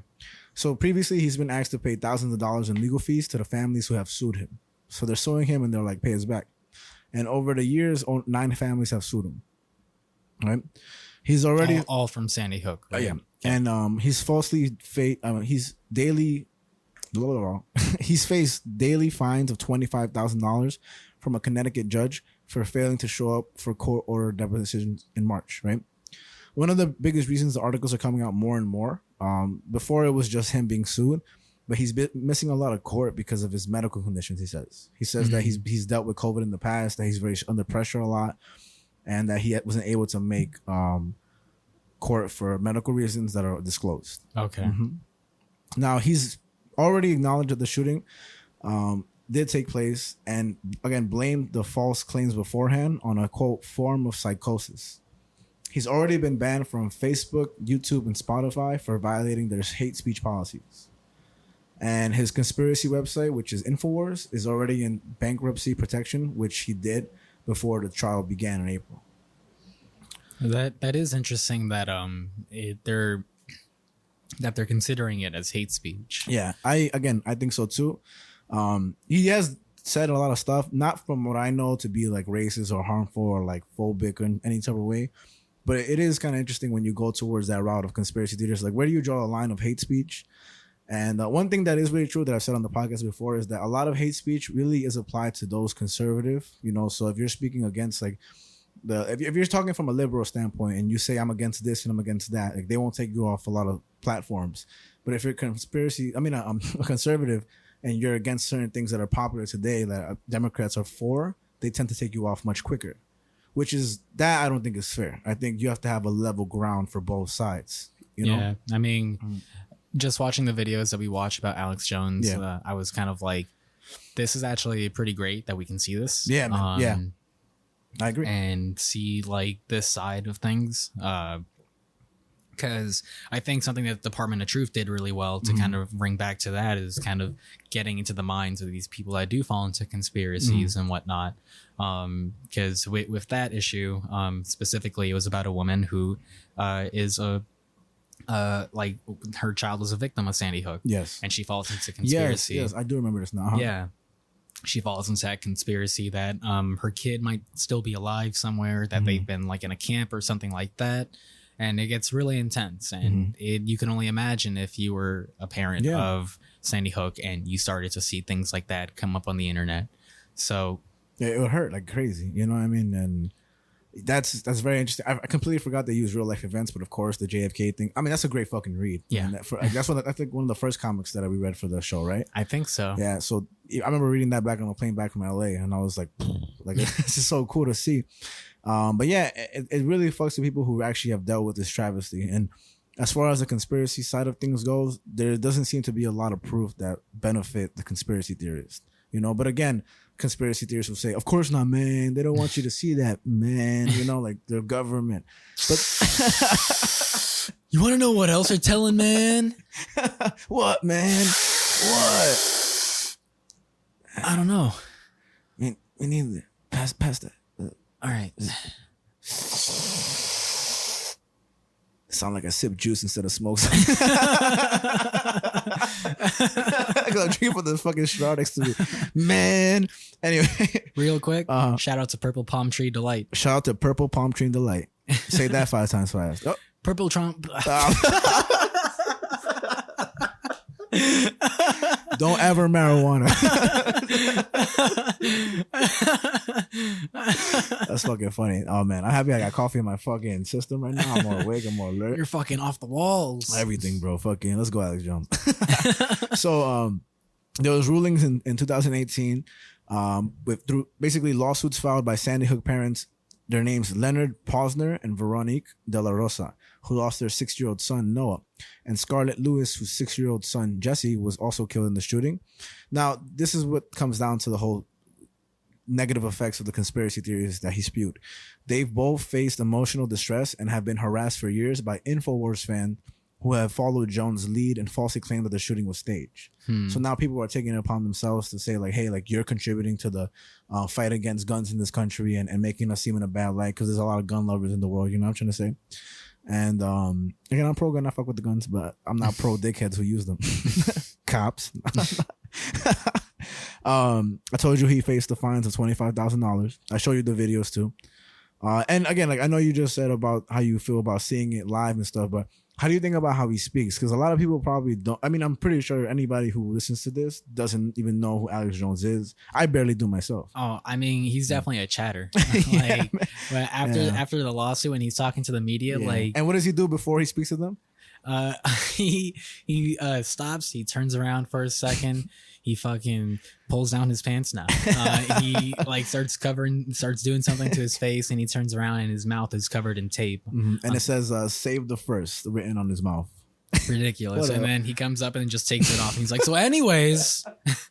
What a silly goose. And I love it when people say this. And he said this when he goes, I could not believe what I witnessed in there. Pretty reminiscent of I can't do a Donald Trump impression, but it's just like, I'm the best president there ever was. Millions and trillions and billions people vote for me. You know what I mean? Like it just he's but I think they're different for sure, both of those guys. Like I think Donald Trump's a fool. Yeah, I think Alex Jones, like the way he speaks, it's just he's a chatterbox. Yeah, like he clearly cannot stop himself from talking. Yes. And watching the other video where they're putting up things of like you said this, you did this, and he's like, nope. Yeah. Yeah, and then he makes, I mean, to an extent it's interesting because we hear him in the media like interaction. He says the judge has already deemed him guilty and that in no other case has you're always innocent until proven guilty, but in this case in particular, which is true, he's already guilty. Now they're just deciding how much he has to pay. Like how guilty is he and how much does he have to pay? So that is kind of interesting to hear because I've never heard that myself. I don't know if it's the only one to ever happen, but that is strange to me. And he even tells the media, he says that the judge told him, quote, "You will not tell the jury you're innocent, not a bad person, that you're not getting a fair trial. And he says after, this is the murder of your rights to due process." And then he says, your rights are being robbed. This is a kangaroo court, a show trial. This is a constitution destroying. I love that he said that kangaroo trial. Kangaroo court, yeah. This is a constitution destroying absolute, total, and complete travesty. And so, basically, the jurors in Austin, where InfoWars is headquartered, they will not hear evidence about the defamation claims, but instead determine how much in compensatory and punitive damages Jones must pay the victims' families. Sound like you were stumbling on like an Eminem line or something. These fucking words, man. These fucking must. No, I'm kidding. He says, Alex Jones, that he has negative $20 million in the bank. And basically, the lawyers for the parents of Sandy Hook have said that records show InfoWars store has made over $165 million between 2015 and 2018. So that I'm not sure if I believe him in, but and now I do go to an article in the New York Times, written by Elizabeth Williamson. I don't trust it. Me neither. That shit's some bullshit. The first one, by the way, was written. It's called by the Washington Post. It says the headline: "As Sandy Hook defamation trial begins, Alex Jones might be absent." That's by Timothy Baya. And the New York Times one is: "Parents of Sandy Hook victim of Alex Jones trial seek $150 million in damages." This is by Elizabeth Williamson. This is in Austin, Texas.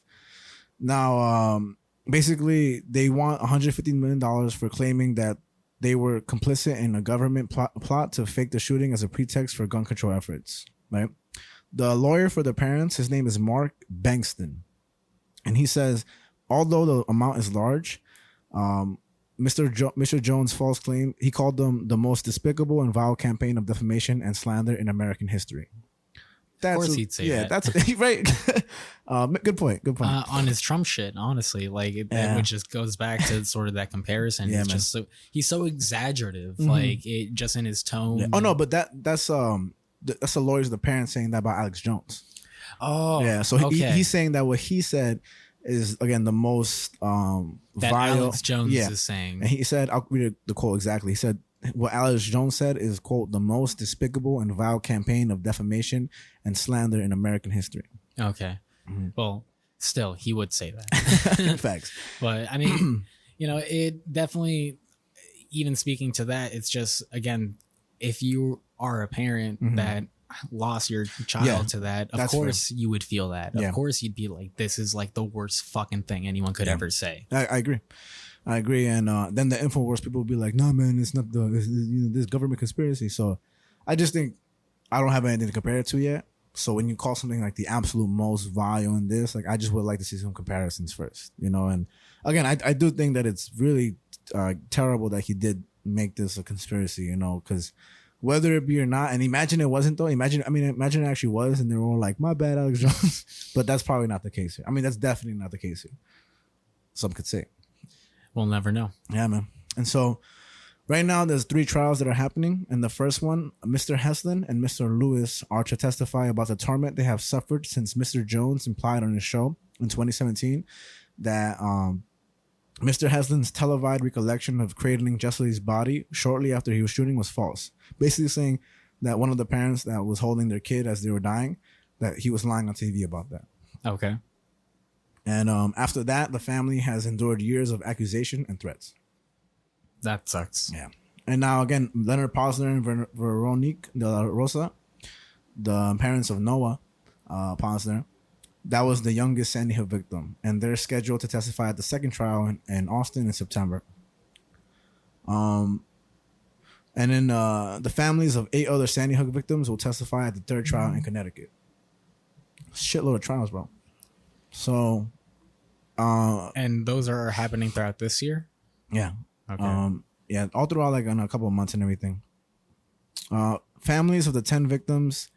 The families of the 10 victims won defamation lawsuits against Mr. Jones last year.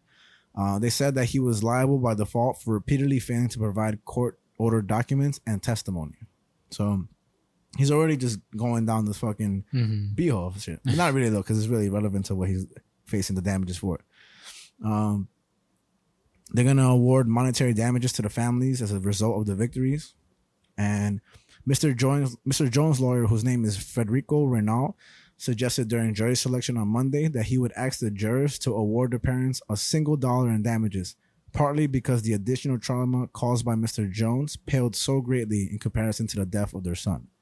So that's interestingly worded. I don't know what the fuck he meant by that, but he's basically saying that he'd pay $1 to the families. Repeat that for me. All right.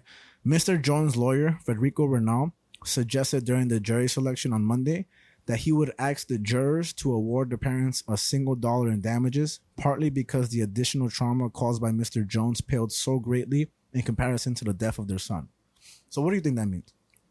It sounds like that he's saying the damages that Alex Jones is causing will never be as high as the actual damage of Sandy Hook. That's what I was kind of thinking, but then, I don't know, it just confused shit on me, just the wording and stuff. But then the lawyer for the parents said that $150 million award symbolized $1 for the parents' reputational damage and $1 for their emotional damage for each one quarter of the Americans, each of the 1/4 of Americans who said in a 2013 Farley Dickinson University survey that they thought that the Sandy Hook shooting was definitely or possibly faked.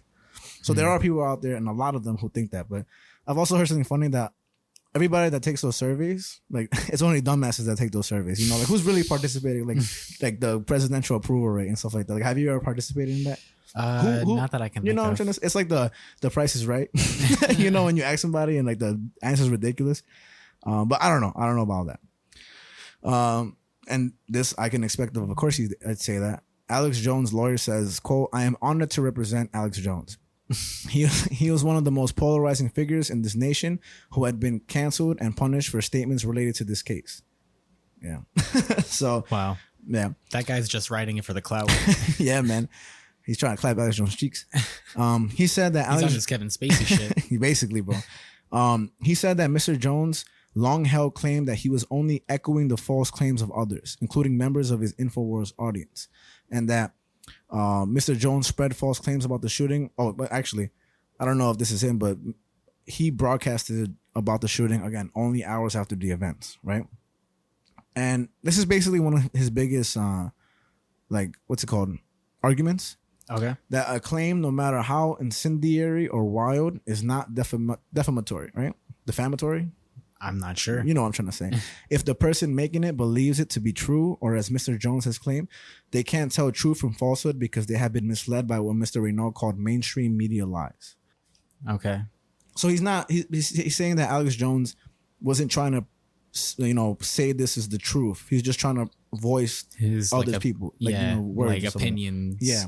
Or like claims other people has made he's the middleman for the claims others are making and the observations he's seen. Which is kind of reminiscent of, we've talked about this before, of like companies, say like Facebook and things like that, or social media platforms that will, or Twitter, get out of people saying crazy shit on their platforms because they're just like, oh, well. We're just the voice. We're just the device to use to speak your mind. Yeah. And that's why, in a way, I get the whole point of protecting the First Amendment. I know that sounds mad America and shit like that, but I do think there's a fine line about like what we treat as this or that. But this brings me back to what you said about with a platform that you have and the dangers that come with what you say that affect people's real lives. So how do you think this is involved into this? I mean, you look at someone like Alex Jones, and I'm to beat a dead horse. Like, I think you fuck with Alex Jones. I think you fuck with this guy. I keep to beat a dead horse. Like, I know I've said it with Joe Rogan and stuff, or no, I said it with Seth Rogen. Where I said that okay, because I said that if Seth Rogen one day was like, oh, like fuck all white people, a lot of people would probably be like, yeah, you know what, you're right, Seth Rogen, fuck all white people. Yeah. And it just goes back to what I said of like, when you are a celebrity, you have a certain influence and things like that. So with Alex Jones, you could say that he definitely has that influence for people that have that itch feeling of like, you know what, this seems fishy to me, and then they see someone like Alex Jones confirm their feelings, confirm their suspicions, and they're like, this is the guy for me. Like, I like what he's doing, and he's speaking facts, whatever. Yeah, I mean, also this I told to Jess when you were in the bathroom, but like, so now Alex Jones has made a lot of conspiracy theories that have come to fruition, right? And one of them being, I want to say the Harvey Weinstein story. Right, okay. But it might be a Jeffrey Epstein. So let's just make either or. He basically was on Joe Rogan, and he talked about that, and he mentioned the whole story as it came out. Right, this was before the story broke. Now he mentioned the whole thing about like either Weinstein or Epstein, but basically what they were doing, and he basically painted the picture for the whole thing. After that podcast came out, there was the story broke, and this was real true. And he said, you're going to see it happen. It's going to happen, and watch. It's going to happen. All these people that you think are good, they're all involved in this scheme of things. And so that's interesting. He also was able to sneak into the Bohemian Grove. And this is where all the important people, especially the ones that become presidents, political figures, higher ups in this country, they all attend this. And it's supposed to represent an old ritual where they would actually sacrifice a kid, but they use a wooden sculpture instead. And there's video on this. This is old news. And he snuck into that. And there's even videos of him interviewing like a senator, and then he was pretending to ask him about like questions or whatever. And then he was like, you were at the Bohemian Grove. What are you doing in that? And the senator was like, that's a private event. You should not be talking to me about that. And they put on like robes and shit, and there's a big statue of an owl and everything. It's like, what the fuck? It's weird. So he broke those stories. And I mean, those are things, why aren't they told to us? Why are they hidden? Why did he have to sneak into that? And if it's people like our presidents, why don't we know about that? I mean, secret society. I don't know. Illuminati. I don't know. That's what I'm saying. So it's just like conspiracies. They just go a long way with everything. So I have no idea how to look at this one, but this is just this is his biggest controversy for sure. You know, they know him for this. Now, I mean, I was unfamiliar with Alex Jones before this story, so it's pretty interesting to learn about this guy. Yeah, man. He's definitely a character too. So Mr. Jones' lawyers said that they were not litigating. Hold on. Oh. I'm gonna read the thing because again, it's lawyer talk, so it's all wordy. Travis County District Court Judge Maya Guerra Gamble repeatedly cautioned Mr. Jones' lawyer, there we go, that they were not litigating his First Amendment right to make the false claims because he had already forfeited his right to a trial in the defamation suits. You know what I mean? Now, the jury will also decide whether to award punitive damages. Mr. Jones has achieved revenues of punitive damages. Mr. Jones has achieved revenues of more than $50 million annually in recent years, selling diet supplements, conspiracy-focused videos, books, body armor, and doomsday preparation gear on his broadcast. So he sold all those things I just mentioned on his broadcast. Wow. And he's accrued about $50 million worth because of that. He also was selling dietary supplements or like something that was dick pills, basically, that were supposed to prevent you from getting COVID or cure you from COVID. So that's interesting too. I'm assuming and dick pills, you know, because.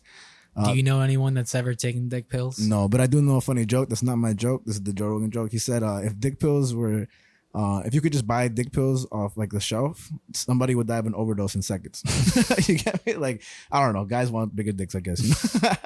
So the Sandy Hook families say they have a broader goal. Like I told you, I don't gotta repeat this. That they want to basically stop this from happening again. And this whole thing is super lengthy and it's gonna continue on, but I think it's a spectacle to witness in court because it's one of those things where if this does go to the point where he does have to pay this $150 million, where does this take us in terms of reporting and free thinking, you know? And I know it doesn't really apply to somebody who's basically being a dickhead to the parents of the children they lost, but it's interesting, man. It's super, super interesting. As I was watching the Nicholas Cruz trial, the Highland Park shooter, no, it might have been Highland Park. It might have been the high school.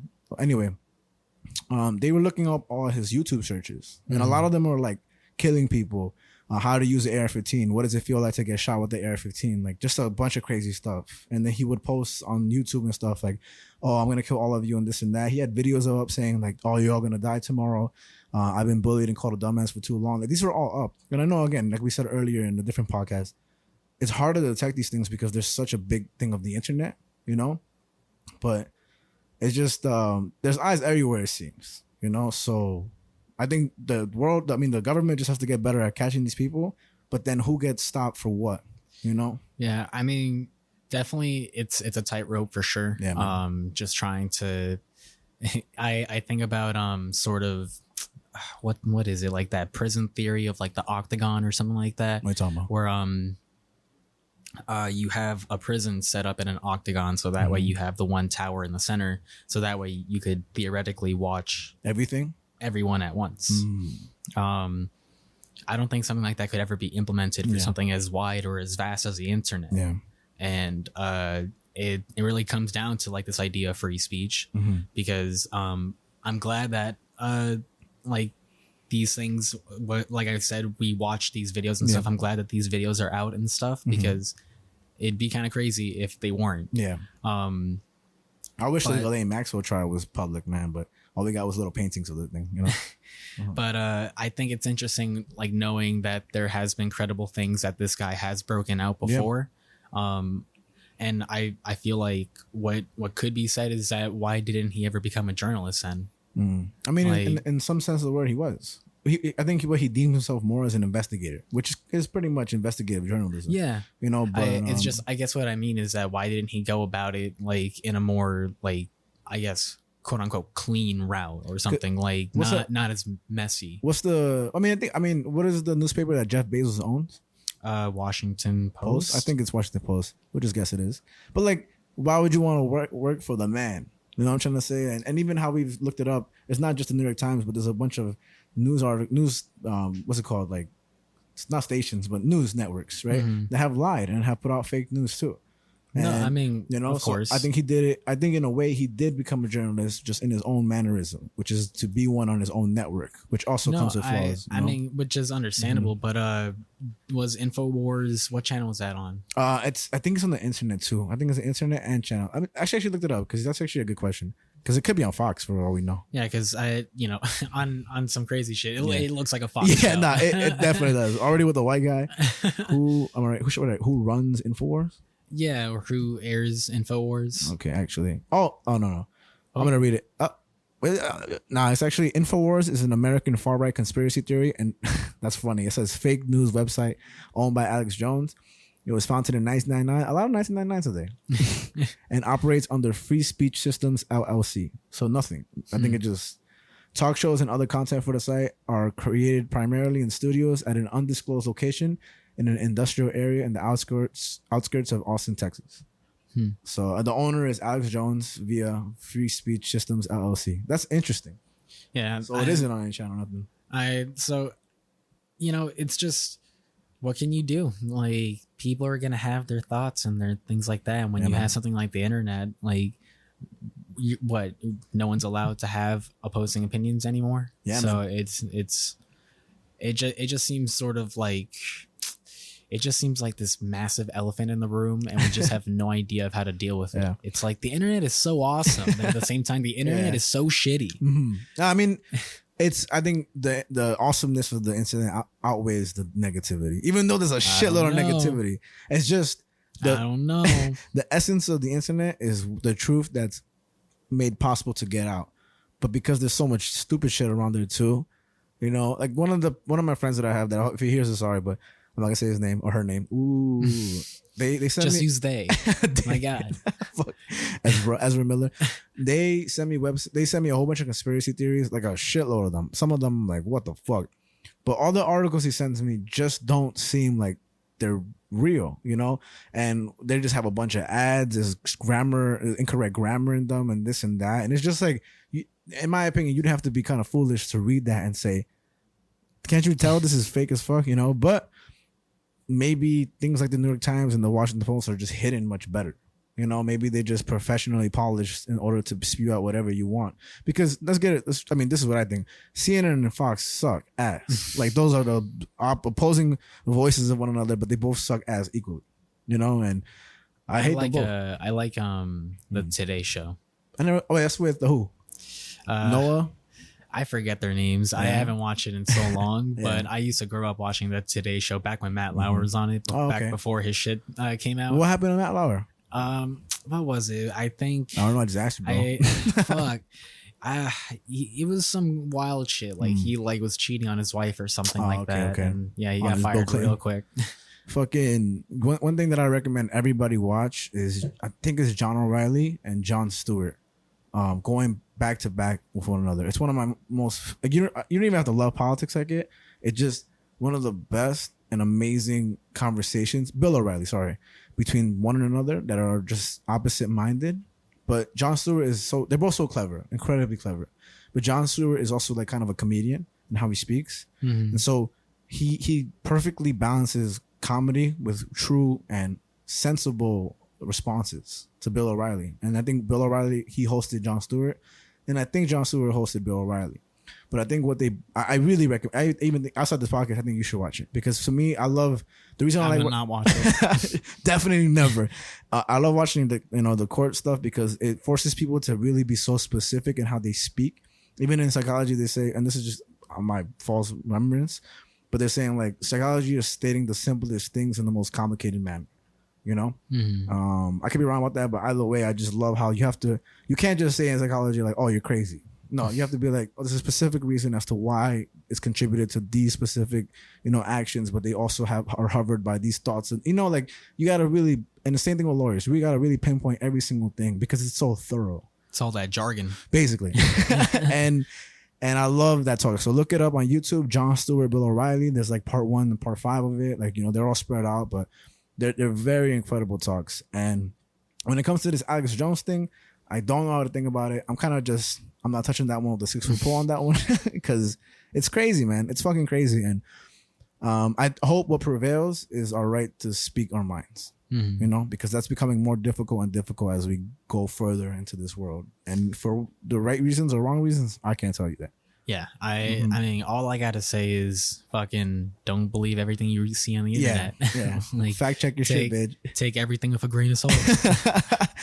And go watch Alex Jones. He's fucking funny as shit, man. He's pretty entertaining. Yeah, he's super entertaining, and I mean, he's been on things like Kill Tony, he's been on Joe Rogan with like Tim Dillon and stuff like that. Like he just has hilarious talks, but they don't really let him. They don't really feed into him. They just let him babble, and that's where you get to see him babble for like 3 hours straight. Yeah, he's a chatter. Yeah, man. It'd be funny to just have him here, just just say crazy shit and everything, and just like, yeah, all right, Mr. Jones, just like chill lean out. back in my chair. And just like, Yeah. Like even if we leave and the turn our lights off, he'll still be here. Like anyway, just chatting. He just starts talking to Link. Yeah, man, and Link will listen because he'll be like, "Dogs know what we're saying," and because Link is also white. Oh, yeah. Oh, I didn't know it's turned to a race thing. It's always been about race, Frankie. Yeah, it's never not about race. Us, that trash. Oh, by the way, Jess, how spicy was that story? 1 to 20. The Alex Jones. Alex Jones. 1 to 20. I said 14. Yeah. 12. Okay. Nice median number. I fuck it. I just realized. I just read that. Someone's working for Alex Jones. 12, 666, Illuminati, -6. 12, December 12, 2012. 12, 1, 2.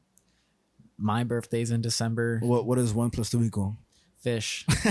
It equals 3, right? And what do they say we have? The third eye. And what's the third eye on? The dollar bill. You're and getting the really Illuminati. racist, Frankie. You know how I feel about math.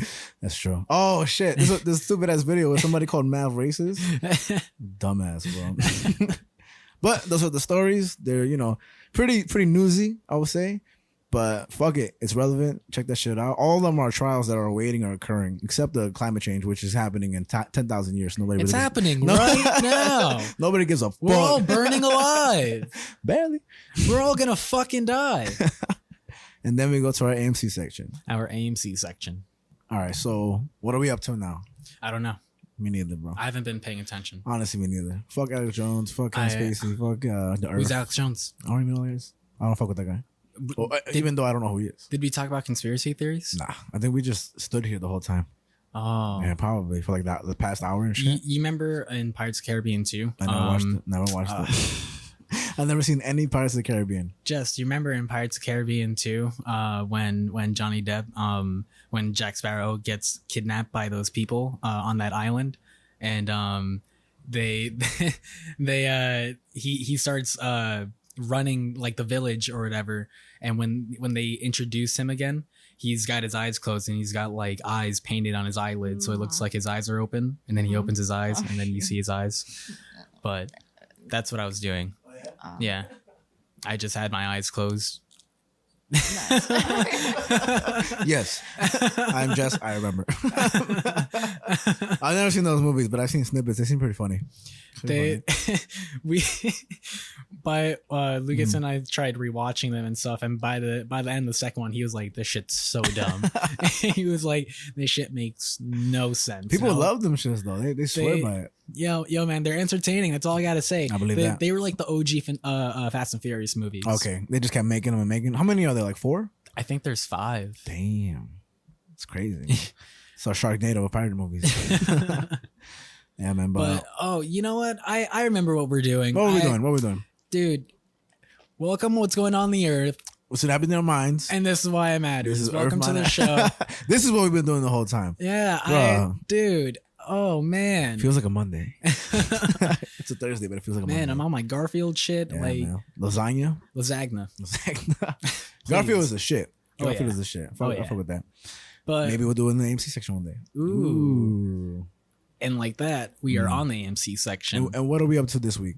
So last week we did movies on our 25th episode. We did a pretty special movie. Yeah, man. We did Fight Club. Good ass fucking movie. I've never seen it before that, and I watched that shit, and it blew my fucking mind. It was good times. But we're not going to talk about it anymore. Not anymore. Because we never could talk about it. Yeah, I don't know what we just said. And what are we talking about today? Today, comics. That's what we do. A.M.C. albums, movies, comics. We're now in comics, and as you can already see from the visuals, but we read Captain Underpants, Yes, books we did. 1 and 2 by Dave Pilkey. And it's a fucking special one, man. This is one of the most, I think, important comic books to me since when I was younger and stuff. I did used to make little comic books when I was younger. Nice. They were called Pencil and Paper. That's pretty much all it was, and the adventures they gone through. But I will say that this is one of the most influential comic books, at least to me, and I think it's a special one because a lot of people do remember it, and it's fucking silly as shit. But it's just one of those reminiscent. I mean, you even said that you remember most of the book when you were reading and stuff like that. And it's just fun, man. I mean, it's very readable. I mean, it's not as sophisticated as like Batman or whatever. Oh, it's not? You weren't confused? I got pretty confused at some point. Oh, yeah. So I was like, whoa, the time travel stuff really throwing me off. The underpants stuff really fucking, grown-ass man in underpants with kids. Sounds very Kevin Spacey. Very Kevin Spacey. Kind of looks like him, too. Kind of. It kind of looks like Alex Jones, actually. Pudgy, I can see that. But he has Kevin Spacey vibes, and he does it on the earth, so I think everything connects. Yes, you know what I'm trying to say? Universe type shit. You are Captain Underpants, is what I'm hearing, and you are Kevin Spacey. Oh man, it was me all along. It was you all along, bro. You disgusting motherfucker. But yeah, this is awesome. I would say we could even put this out to kids, but I just said motherfucker. Oh, you just said motherfucker? Yeah, we both might have said motherfucker. What word did you say? Little bitch cunt. Oh, I don't know if you can say cunt on the phone. So complete, but well, we're Australian, so. Oh yeah, and they're just rude to everybody. Well, that's one of their favorite words in Australia. Really? Yeah, they love calling people cunts. That's pretty funny. You know, we're just Australian cunts. Crikey and all that, boomerangs. They eat kangaroos in Australia. You know that? It doesn't surprise me. They eat kangaroos? After you show me that they eat camels, it does not surprise me that they eat kangaroos. There is a video of somebody cooking and preparing a camel, but it's one of the most peaceful videos in the world. I love those videos so much. But they eat kangaroos in Australia because it's sustainable. There's actually so much too many kangaroos. There's so much kangaroos in Australia that they can actually. I just love the idea of them looking at all of them out, and they're like, "Wow, look at all that." Somebody's got to eat that. Where we starting, boys? and apparently kangaroos are pretty good for you because they're healthy animals. It's like eating elk. It's pretty good for you. So we gotta try some kangaroo. I had an elk burger at Bear Burger. No way. How was it? It was really good. They say it's good for you. You want to know why I had it? Why you had it? Because I went there with my cousin Chino and his girl. I remember this. And fucking the waiter comes out and Chino's like, "Oh, like, what do you think of the elk burger?" And the waiter just goes, "It's really good, actually." Like his eyes like lit up. He was like, okay. I actually really like that. Like he was immediately sold. He was like waiting for that question all day. And I was like, you know what? That's enough to sell me. I got to try this shit. You got to get that shit. And that shit was fucking good. I'm going to get it again next time. What made it so good compared to a cow? And didn't you say you try to order a bear burger, like a BEAR burger? So like, like that's a terrible bear noise. It's a bear with Down syndrome. Damn. Like you try to order one, right? Or was it somebody else? No, I think someone just asked, like, can you get like an actual bear burger at Bear Burger? Can I get a polar bear burger? Of course you can. This is America. Call that the albino burger. Albino burger. Oh, we are funny here on Earth. Arguable. Arguable. Also, I want to point out earlier in the episode, you said conversating. Oh, did I? Yeah. I even agree with you that it's conversate, right? It's converse. Fuck. I remember we had that conversation a long time ago, right? And we were both like, yeah, man, people say conversate. And I said convert, and I just fucked myself over. I'm just a hypocrite. Hey, man, it happens. That's what happens when you conversate anything. Sometimes you can't always be so good with words. That's what I'm saying. Sometimes the word's hard. Sometimes we're hard, and sometimes like you just. And that why I like Captain Underpants. Captain Underpants. Word not hard. Math easy. Oh, racist. And so we talk about Captain Underpants by Dave Pilkey. And we want to hear some facts about Dave Pilkey. You want to talk about? Oh shit! Okay. So surprisingly, it's kind of like the Ichiro Oida from One Piece. There's kind of limited information about this guy. I'm assuming also because he's a children's comic book author and artist, technically illustrator. So there's not really much to him, but it's pretty short. It's only like 100 pages long. Oh, okay. You know, kind of like Elvis. So he was 20 years old when he entered a national writing and illustrating contest. And by the way, at the end of this book, I don't know if it was in the black and white, there's a bunch of fun facts about him and even a drawn out version of his story, which is awesome and inspirational. So at 20 years old, he entered a national writing and illustrating contest with his work World War One spelled WON. Okay. And that book is about a raccoon and a fox who struggle for peace, and he won the contest, and the story was published. In high school, he worked at Pizza Hut, and his name tag was spelled incorrectly with DAV instead of DAVE. So he said, like, I kind of like that, so he kept that and changed his name to that and everything. So wow, that's fucking weird. I wonder what his parents thought of that. Right? They were like, motherfucker, I didn't name you that. The E out of your name? I always pronounce it Dav Pilkey. I always pronounce it as that beforehand. So when I found that out today, I was like, damn, I've been fucking out forever. Sometimes you just can't word. Word hard. Yeah, man. He was born March 4th, 1966 in Cleveland, Ohio. His dad sold steel and his mom played organ at a church. He went to high school in Algeria, Ohio, and he got bad grades and was deemed a troublemaker by his teachers. He was diagnosed with ADHD. For those who don't know what that is attention deficit hyperactivity disorder, which is a condition that makes sitting still and concentrating difficult. And he had dyslexia, so it was hard for him to read and pay attention alongside the ADHD. His teachers would make him sit in the hallway because he distracted other students, but this is where he drew a bunch of comic books. Captain Underpants being one of them. And actually, his teacher even tore up some of his work and everything, and she said, "You won't make a living drawing these silly books." And look who's napping now, bitch. Honestly. Yeah, man, what a piece of shit for doing that, you know? But I mean, I don't know. Maybe that's what he needed to become who he was too. Yeah, so sometimes you need that hate. A little hate. That's why I retract my statement. Ho. Thank you. Bitch. Yeah. Cunt. I hope we can say cunt on Spotify. You know, it was so funny when fucking Angel was here and he said, and there was this Caucasian man. I didn't want to say white. What a funny guy. He let the man keep him down, bro. Fucking. So he never thought his comic book creating could lead to being an author. And in 1984 at Kent State University, one of his professors told him to write and draw. He wrote the book "'Twas the Night Before Thanksgiving," and that was rejected 23 times before it was published. Nice. He also wrote "A Friend for a Dragon" that was released in 1991, and that eventually became a 5-book series. Funny enough, he wrote the book also "The Dumb Bunnies" in 1994, but instead of putting his name, he used the name Sue Denham. Why? Because it sounded like pseudonym. Wow. Isn't that crazy? And for those that don't know what a pseudonym is, it's a false name used by authors or like any artist, whatever. And then Captain Underpants came out in 1997. Began writing good year. He wrote it in 1996 though. Hey, what's up? Fuck you. Damn. That Captain Underpants has been translated into 20 languages and since 2014 has sold more than 70 million copies. Okay. So by now I'm sure it's more. I mean, we contributed. I don't know if you bought it, but 2. I don't know if you bought it. I did. 4. Digitally. I bought it off Amazon.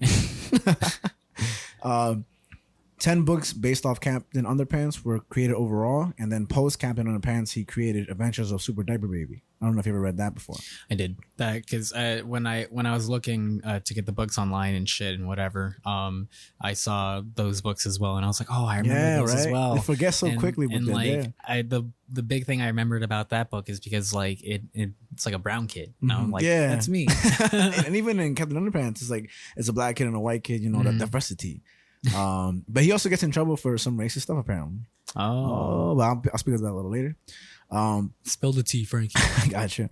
Adventures of Super Diaper Baby were based off Captain Underpants and reached New York Times bestseller in 2002. In 2010, his most controversial book, he wrote The Adventures of Ook and Glook Kung Fu, Cavemen from the Future, also a bestseller. I'll tell you why it's controversial in a bit. And this is just, I think he's really for the fans. I don't know if this really represents that, but he wrote a book called Ricky Ricardo's Giant Robot in 2000. But when the readers read the book, they felt that the mouse was way bigger than the robot. So he changed the name to Ricky Ricardo's Giant Mouse. Mad random. He won the Caldecott Medal for his books. And what that is you've seen it before. It's this little gold patch. I don't want to turn my laptop, but it's like a little gold patch over here if you want to come on. You know, if you ever see like a kid's book and they have like a gold circle on it. Yes. And what this is the Randolph Caldecott Medal, frequently shortened to just the Caldecott, annually recognizes the preceding year's most distinguished American picture book for children. It is awarded to the illustrator by the Association for Library Service to Children, a division of the American Library Association. So just some random shit. Again, very limited stuff. He received an award for his book, The Paperboy, and he also won the California Young Reader Medal. As of now, he's written more than 60 books, sold all over the world in 19 different languages. And in 2005, he married his wife, Sayuri Pilkey. Oh, they live near Seattle, Washington. And there's a interview with him that I only want to pinpoint a couple of things, just because it's pretty much basic as like questions. Okay. One of them, he says, let's see, I gotta zoom in because I can't see shit.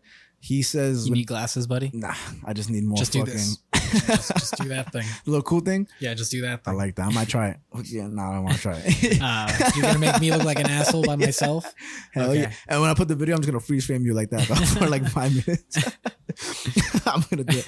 So they asked him, "What was your favorite book or author as a child or teenager?" And he says, "A Fish Out of Water" by Helen Palmer and P.D. Eastman, the illustrator. "Where the Wild Things Are," which I'm sure you've heard of before, by Maurice Sendak, and "Georgie and the Robbers" by Robert Bright. He read those over and over again, and he always tried to draw the characters. And what influenced him the most as a child was the book The Children in the Jungle by Leif Krantz and Ulf Lofgren, the illustrator. There's a 3-word sentence from The Children in the Jungle that he's used in every Captain Underpants epic novel. Oh, really? I wonder what that is. I didn't see it, but what are lines? I don't know. What the fuck? I didn't look it up. What the fuck? I know, man. Damn. I know. You could put it in here. Couldn't find it. No. I hate you. He said these are really basic things, but he's a silly guy. They asked him, "Do you have a role model as a kid?" He said, "Not really, unless you count the $6 million man." He says, "What's your favorite color?" He says, I can't even pronounce this. Phthalocyanine blue. He says, "I can't pronounce it, but I like it." So very fitting. And then 2 more things he says. He says, "When you were little, did you get along with your sister Cindy?" He said, "Yes, we got along twice." Wow. And he says, "Do you get along with her now?" He says, "We get along much better now because we have more in common with each other. First and foremost, we're both crazy about her 3 kids." So very sweet. Now, for some reason, every time I do my research, I always put in like whatever we're reading, and then I put controversy on Google. And so what happened is that Scholastic pulled his Ook and Glook with the Kung Fu whatever book because it contained, quote, harmful racial stereotypes. Okay. Basically, it perpetuates passive racism, Scholastic says.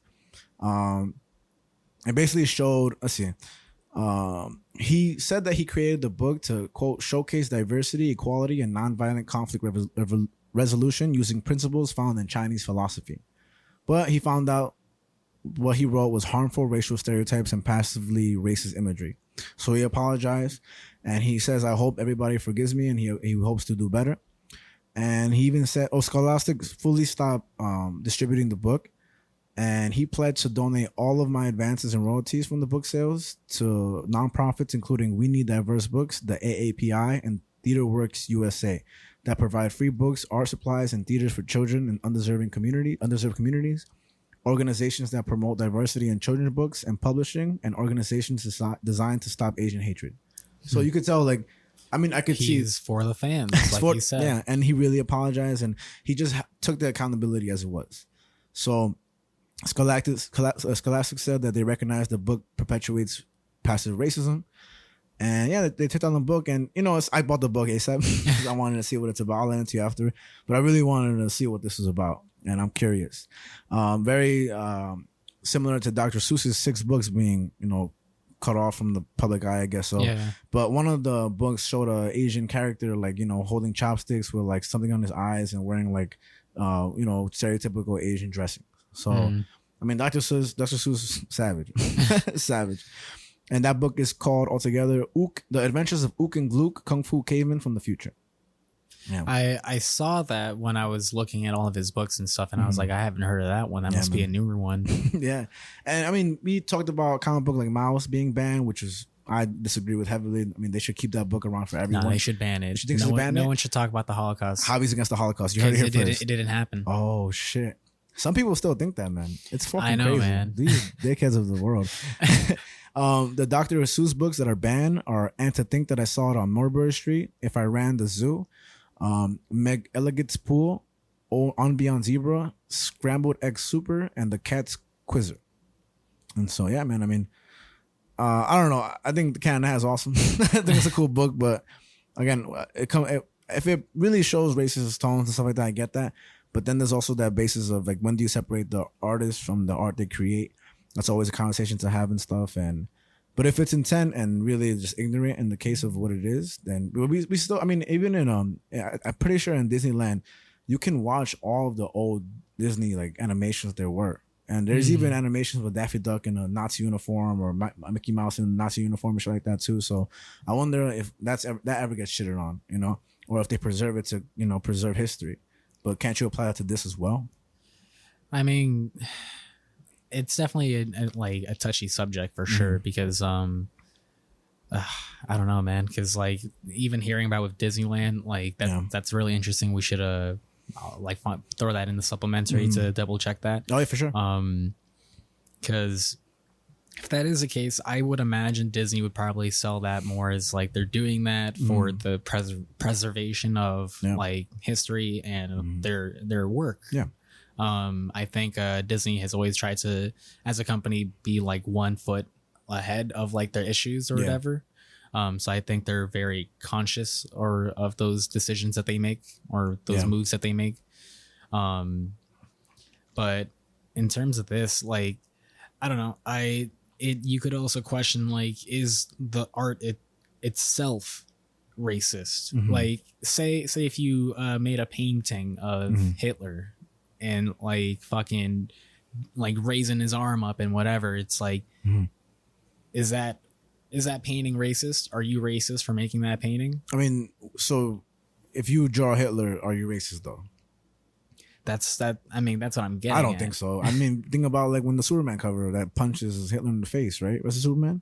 Or Captain America. I mean, you get what I'm trying to say? Inglourious Bastards, where they fucking shit on Hitler. You know what I'm trying to... It's well, but what I'm getting at is, I guess, like glorifying Hitler, like with like, because if it's like a painting of like him doing the arm thing and whatever, it's like if it's like a good image of him, then like would that be considered racist? How would you feel if they made a movie about Hitler and his perspective and why he did what he did, almost empathizing with Hitler, or at least just, you know, I'm trying to understand why he did what he did, like beautifying the story. Then we would have Joker, and I would hate that movie. But they made a movie about Genghis Khan, who did as much as Hitler did in a different way and killed thousands and millions of people, right? And is that movie, I don't know, is it racist? Is it wrong? I would need to watch the movie to make before I make any judgment on that. It's interesting. But I mean, the basis of it, I think, is enough to really look at it as what it is. Like if you were to just recreate that Genghis Khan movie, I guess you're right, because we do have to see how they portray him or, you know, or her or whoever is in the past. But I think ultimately when you're trying to tell a story, where do you draw the line from exposing history? Because what if there is a lot of information that comes out, again, not justifying Hitler's reasons as to why he did it, but just showing it in a movie? I mean, they're making Emmett Till. Have you seen the trailer for that? I haven't. In October or around there, they're making the movie about Emmett Till. And me and Brian were talking about it. We saw it before we saw Nope. Great fucking movie. I think it's crazy they're making a movie just because I don't know how they're going to extend that to like a fucking full film, you know? But I just think that if they don't show his face in the movie as he really was in the picture, that there's no reason to make that movie. Because the whole movie is basically... from what I've seen from the trailer, the mom saying that the world needs to see what they did to my son. You know, the all-white jury, the lying lady about that said that he catcalled her and stuff like that. They decided in minutes. You know, like, so I don't know. And I'm sure it's gonna interesting. I'm sure it's gonna be a controversial film and this and that. But I'm excited to see it. I know it's gonna be sad as fuck. But they casted the kid perfectly. Like he looks exactly like how Emmett Till looked, from the pictures to how he looks. And like, what gain do the actors get from that? I know they get paid, but like, you know, I don't know how you spend that money and this and that. Like how I mean, Dave Pilkey's apologizing when he contributes his earnings. Yeah, I mean, definitely in the case of Dave Pilkey, like to kind of get back to. Yeah, he's not those people, but yeah, it's just, you know, he would never do anything as extreme as that, it seems. Yeah. And even in this case with Ook and Gook, it could just be just plain ignorance or plain naivety and just him like. His intentions were good, I'm assuming, because he said it was. He wanted to use Chinese philosophy to include it into like a it just kind of seems like the execution was off, and he just kind of said, you know what, you're right, and whatever, and just moved on with it. And sometimes I think that's the best response. Yeah, man. To just kind of be like, okay, and just move on. And his net worth is like $50 million. Yeah, he got money, bro. He got money. Trying to be on the show, Dave Pilkey. Come through, please. Nobody's talking about your books to us. I promise you that. I mean, I don't know, but let's just pretend. Man, what a show to be on. A children's book. I was thinking that shit also, man. Like, we really talked about all that stuff, and I was talking about Captain Underpants. Again, a guy in underpants surrounded by children, and but let's get to the book. So let's how would you want to sound with this book? Because it's super simple, super fun. But it starts off with George and Harold, right? George Beard and Harold Hutchins, who he bases them off himself. Yes. So these characters portray Dave Pilkey when he was younger. Okay. And how do they go about living their lives? They're just troublemakers. They're fourth graders, like, which I think is kind of ridiculous. They seem a little too clever for fourth graders. Dumb clever, bro. They get away with That's what I was thinking too. Like, it's a Family Guy bit where it's just like Home Alone reenacted, and he's like, I have a tarantula, don't fuck with me, and they just shoot him in the head. They're like, okay, that's easy. Now we could just rob the house, no witnesses. They could have solved these things really easily, but for the sake of the book, shit was pretty funny. Yeah, they're troublemakers. Their teachers like them. They make comics and things like that. They sell their comics at the playground for like 50 cents, 25 cents, something like that. And the principal is so against them because they're pranks and their books. Principal Krupp. He confiscates all their stuff, this and that. And one day they're gonna get punished so badly that they're like, "Oh shit, what the fuck are we gonna do?" That's exactly what they say in the book. They say, "Oh shit, what the fuck?" They're like, "Bro, what the fuck are we gonna do? This piece of shit is about to ground us, and we need to fucking do some shit. This cunt, motherfucker, bitch, ass guy." That's what they say in the book. He wrote that, not us. Children's book. Children say the craziest things. Cartwheel. and they basically figure out, they're like, how can we get him to not punish us? Because they have I think it's in the first one, they have a video of them.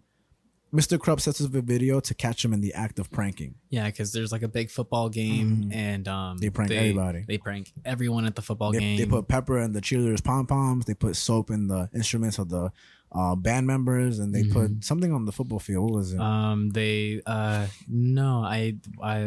What did they do? They did the pepper. They did the soap. Something with the football players, I think. Oh, they put helium in the football. So it just floated into the air. So it just floated up into the air. Super clever. How the fuck they get helium? I don't know.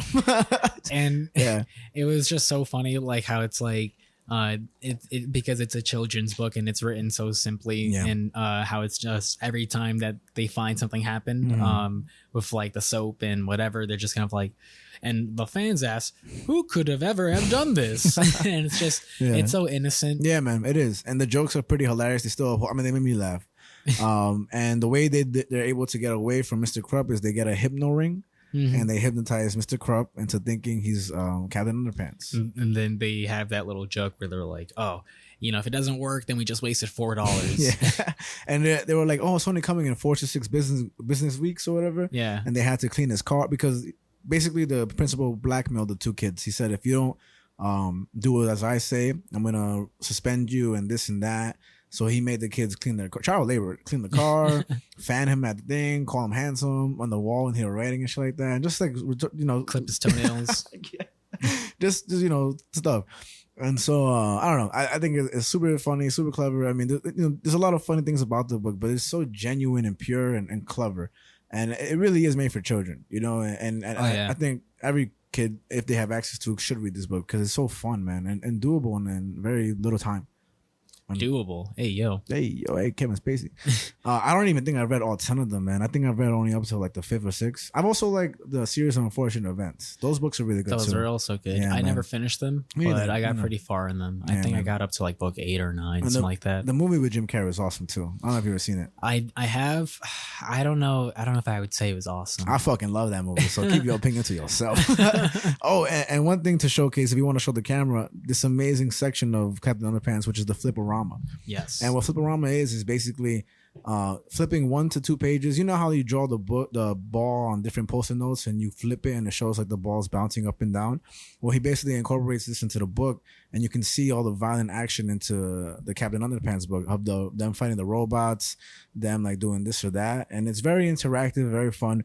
Oh, what's up? Before I get to it though, how did you like the name of the chapter? Oh shit! Chapter 8, Crime and Punishment. Shout out to Dostoevsky, bro. I didn't even realize that. What the fuck? I don't know. I like the comedy's still pretty good too. I feel like it's early comedy that's still used in TV shows today, but he just does it so well. And Javi's struggling OD to find the film. Oh yeah, I found it though. There we go. I found it though. And we're gonna show the camera. You know, I'll say that since I read this digitally, they actually accommodate for that for the Fliporama section where they tell you they say, oh, you know, if you got to hit the arrow keys or something like that, then just do it real fast. Hit the arrow keys back and forth real quick. And he says, for most fun, add your own sound effects. Yeah. At the bottom. And he also says, but if you have to swipe, just swipe back and forth real fast. Okay. So they accommodate for digital readers, awesome. which is pretty nice. That's fucking awesome. But here I go. All right, and I'm gonna flip the pages on the audio so you can feel like you're looking at it. Oh, look, perfect. I just did it right here. So audio, look. I hope you picked that up. Audio, probably not. Yeah. Oh, look, Jess, look. Oh, hold on, let me show you. Right now, we're just gonna show motherfuckers this, like, so you can see how it like. That's fucking awesome, you know. So imagine being a kid, like, you know, you don't have a TV or some shit. You just having a book and everything, or you're at school. This is a little form of animation, you know. And I mean, it's really fucking fun, interactive, and again, it speaks on its own. If you've never read a comic book and you want to read something that's not too complicated, fun, and very easy to read Captain Underpants, man, because this is a classic. You know, this is such a classic. If you're a fucking baby. Oh, whatever. I was reading this in the cap. So lately, all the don't tell me you were reading this in the bar. No, I wasn't. Okay. But lately, every fucking thing that I want to read, Sex Criminals, Captain Underpants, Toy Story, I'm like, yo, I can't read none of these in the bar without seeming like a fucking creep. Like, when I was watching Toy Story in the bar, I was like, I feel like a weirdo. But I was reading this in the cab, and I'm sure the cab driver was like, what the fuck is he doing? All I hear is you know? I'm here with a guy in underwear on the cover of my book, but yeah, I read it super fucking fast, and I love it, man. I know everybody has read this book, or if they haven't, they should. You know, it's part of history. I forget the name of the channel. One quick sec. So what Javi's talking about is that there's a little kid on YouTube. I don't know about little, but they narrate the Captain Underpants comic book in their own way. Yeah, so it's Amazing World of Archie. Amazing World of Archie. Okay. And it's just some kid who does a read along of Captain Underpants books. And I was listening to them like today, and I was like, wow, look at this kid just like doing shit like this. Good for him. And that's Link is passing out. That's what Jonathan does with our episode of Batman: The Court of Owls. He actually found a YouTube page that like helps you. Like he watched the YouTube page because he listened to our podcast. And what they do is basically just read the comic book, but they add noises and voices to the villains and the, you know, this and that. I think it's really dope because, you know, sometimes people don't want to sit and read. And when you have that, even you could, what is it again? The Adventures of Amazing World of Archie. Yeah, just little fun things for them to do and just put out into the world, you know? And yeah, man, this is a fun fucking book. And it really inspires a lot of people. And he hopes to inspire a lot of people too. That was one of his hopes, that don't let anybody undermine your character, your imagination. Do as you will, because, you know, you can do anything really. Yeah. I mean, like, do we really have to get into like the details of this? Nah, I think it's a magical book. Like yeah, all jokes aside, and all like cheesiness, it's a really magical, like fun book. And yeah, like, I mean, we'll just throw out that it's like the way that Captain Underpants even comes to life. Tra-la-la. Tra-la-la. Oh, and they made a movie. I don't know if you said the movie details. I haven't seen the movie yet. Maybe we'll do the A.M.C section in the future. But check out the movie. It also came out. I forget who voiced the character, but I'm curious as to how it would be. You know, I don't know. I feel like the comic book's gonna be better. I'll be that guy. The book is better, man. But I mean, Captain Underpants, he comes to be because the kids use a hypno ring on him, on the principal, and they fucking eventually just they're messing around with him, and they tell him to be Captain Underpants, and he's like, "I'll bet." And so he thinks he's Captain Underpants, even though he has no idea who Captain Underpants really is, unless he's read the comics that they wrote. He does confiscate all the comic books from them. Yeah, so that could be a hint. Unless he read them. I like that they break the fourth wall a lot too. Like they actually talk to the audience and stuff like that. And there's one point where they're talking about like they're creating toilets as evil characters, and they're like, they want to do something particular as well as the toilets. Oh, urinal. They want to create a urinal man. And he's like, oh no, we're already on thin ice as it is talking about toilets in a children's book. Well, they'll never let us get away with that. And it's just little kids talking to one another. Like, what the fuck? There was another joke like that in the first book. Fuck. But I mean, I really like the joke at the end of the book, book 1, when Captain Underpants fucking slingshots his the underwear at Dr. Diaper, and then they're like, oh, like, where'd you get the other pair of underwear? And he's just wearing like the barrel. Yeah. He's like, what other pair? Yeah, man. And the fake poop in the second one, it's pretty funny because one of the that was in the first book. The poop? Yeah. Oh shit. Then the second one, the funny thing they included that I think was the most like, gruesome, I guess, not really, but the talking toilets who are invading the world, those talking toilets, Link. The talking toilets, they eat the cafeteria lunch and they all die. But when they're dead, it's like brown. It's like, water around the bottom of the toilet, and you kind of look at it like shit behind the toilet, and it's kind of funny how they got away with that. I mean, especially you read it in color because I read it in black and white. So it's like it just kind of looked like liquid, but I'm sure now you can see. I'm sure it looked like shit too. Yeah, we'll put that up so you can see it because that's fucking hilarious. And but yeah, man, it has the most gruesome thing in book 2 is when that fucking teacher gets eaten by the toilet. I was like, oh yeah, the first one, they're like, he ate 14 folding chairs and the principal, and then he's not like, the folding chairs, not the folding chair. And the same thing with the fucking second book. I mean, a lot of the jokes are repetitive, but they hit just as much the same way. I thought it was kind of I don't remember from like the like past these 2 books, but me neither. I guess like the way that the stories open up, I wonder if they still like, because the second book kind of repeats the beginning where it's like the kids getting in trouble and whatever, and they even kind of repeat the thing of like, oh, whoever could have done this, and they go through all that. It's almost kind of like a routine. Yeah. So I wonder if that happens, like, in every book, if it's almost kind of like a formula in a way.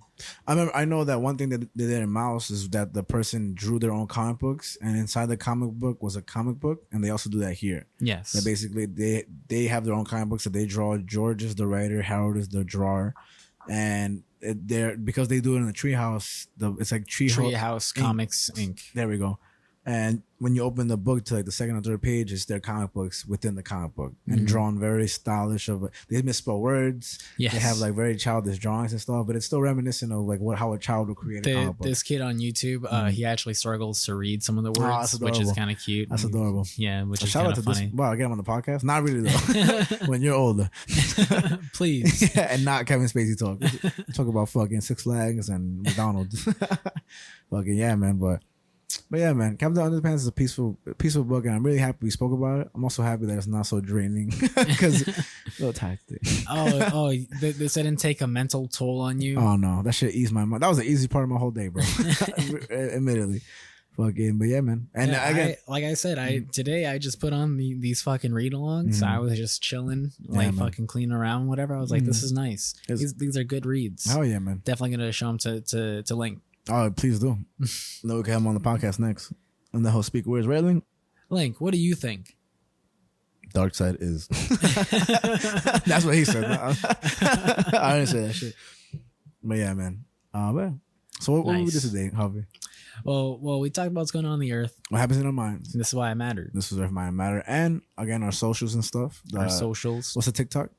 Earth, Mind, Matter Pod. And the Instagram is Earth, Mind, Matter Pod, with the YouTube being Earth, Mind, Matter, all one word. And yeah, we just had episode 11 come out on YouTube. We did. Kurt Cobain's Nirvana, Nevermind. And we talked about Social Security, shit in journalism, shit in sports. Some motherfucker taking out a grenade to people, heckling him because he's a bad coach. I was tripping.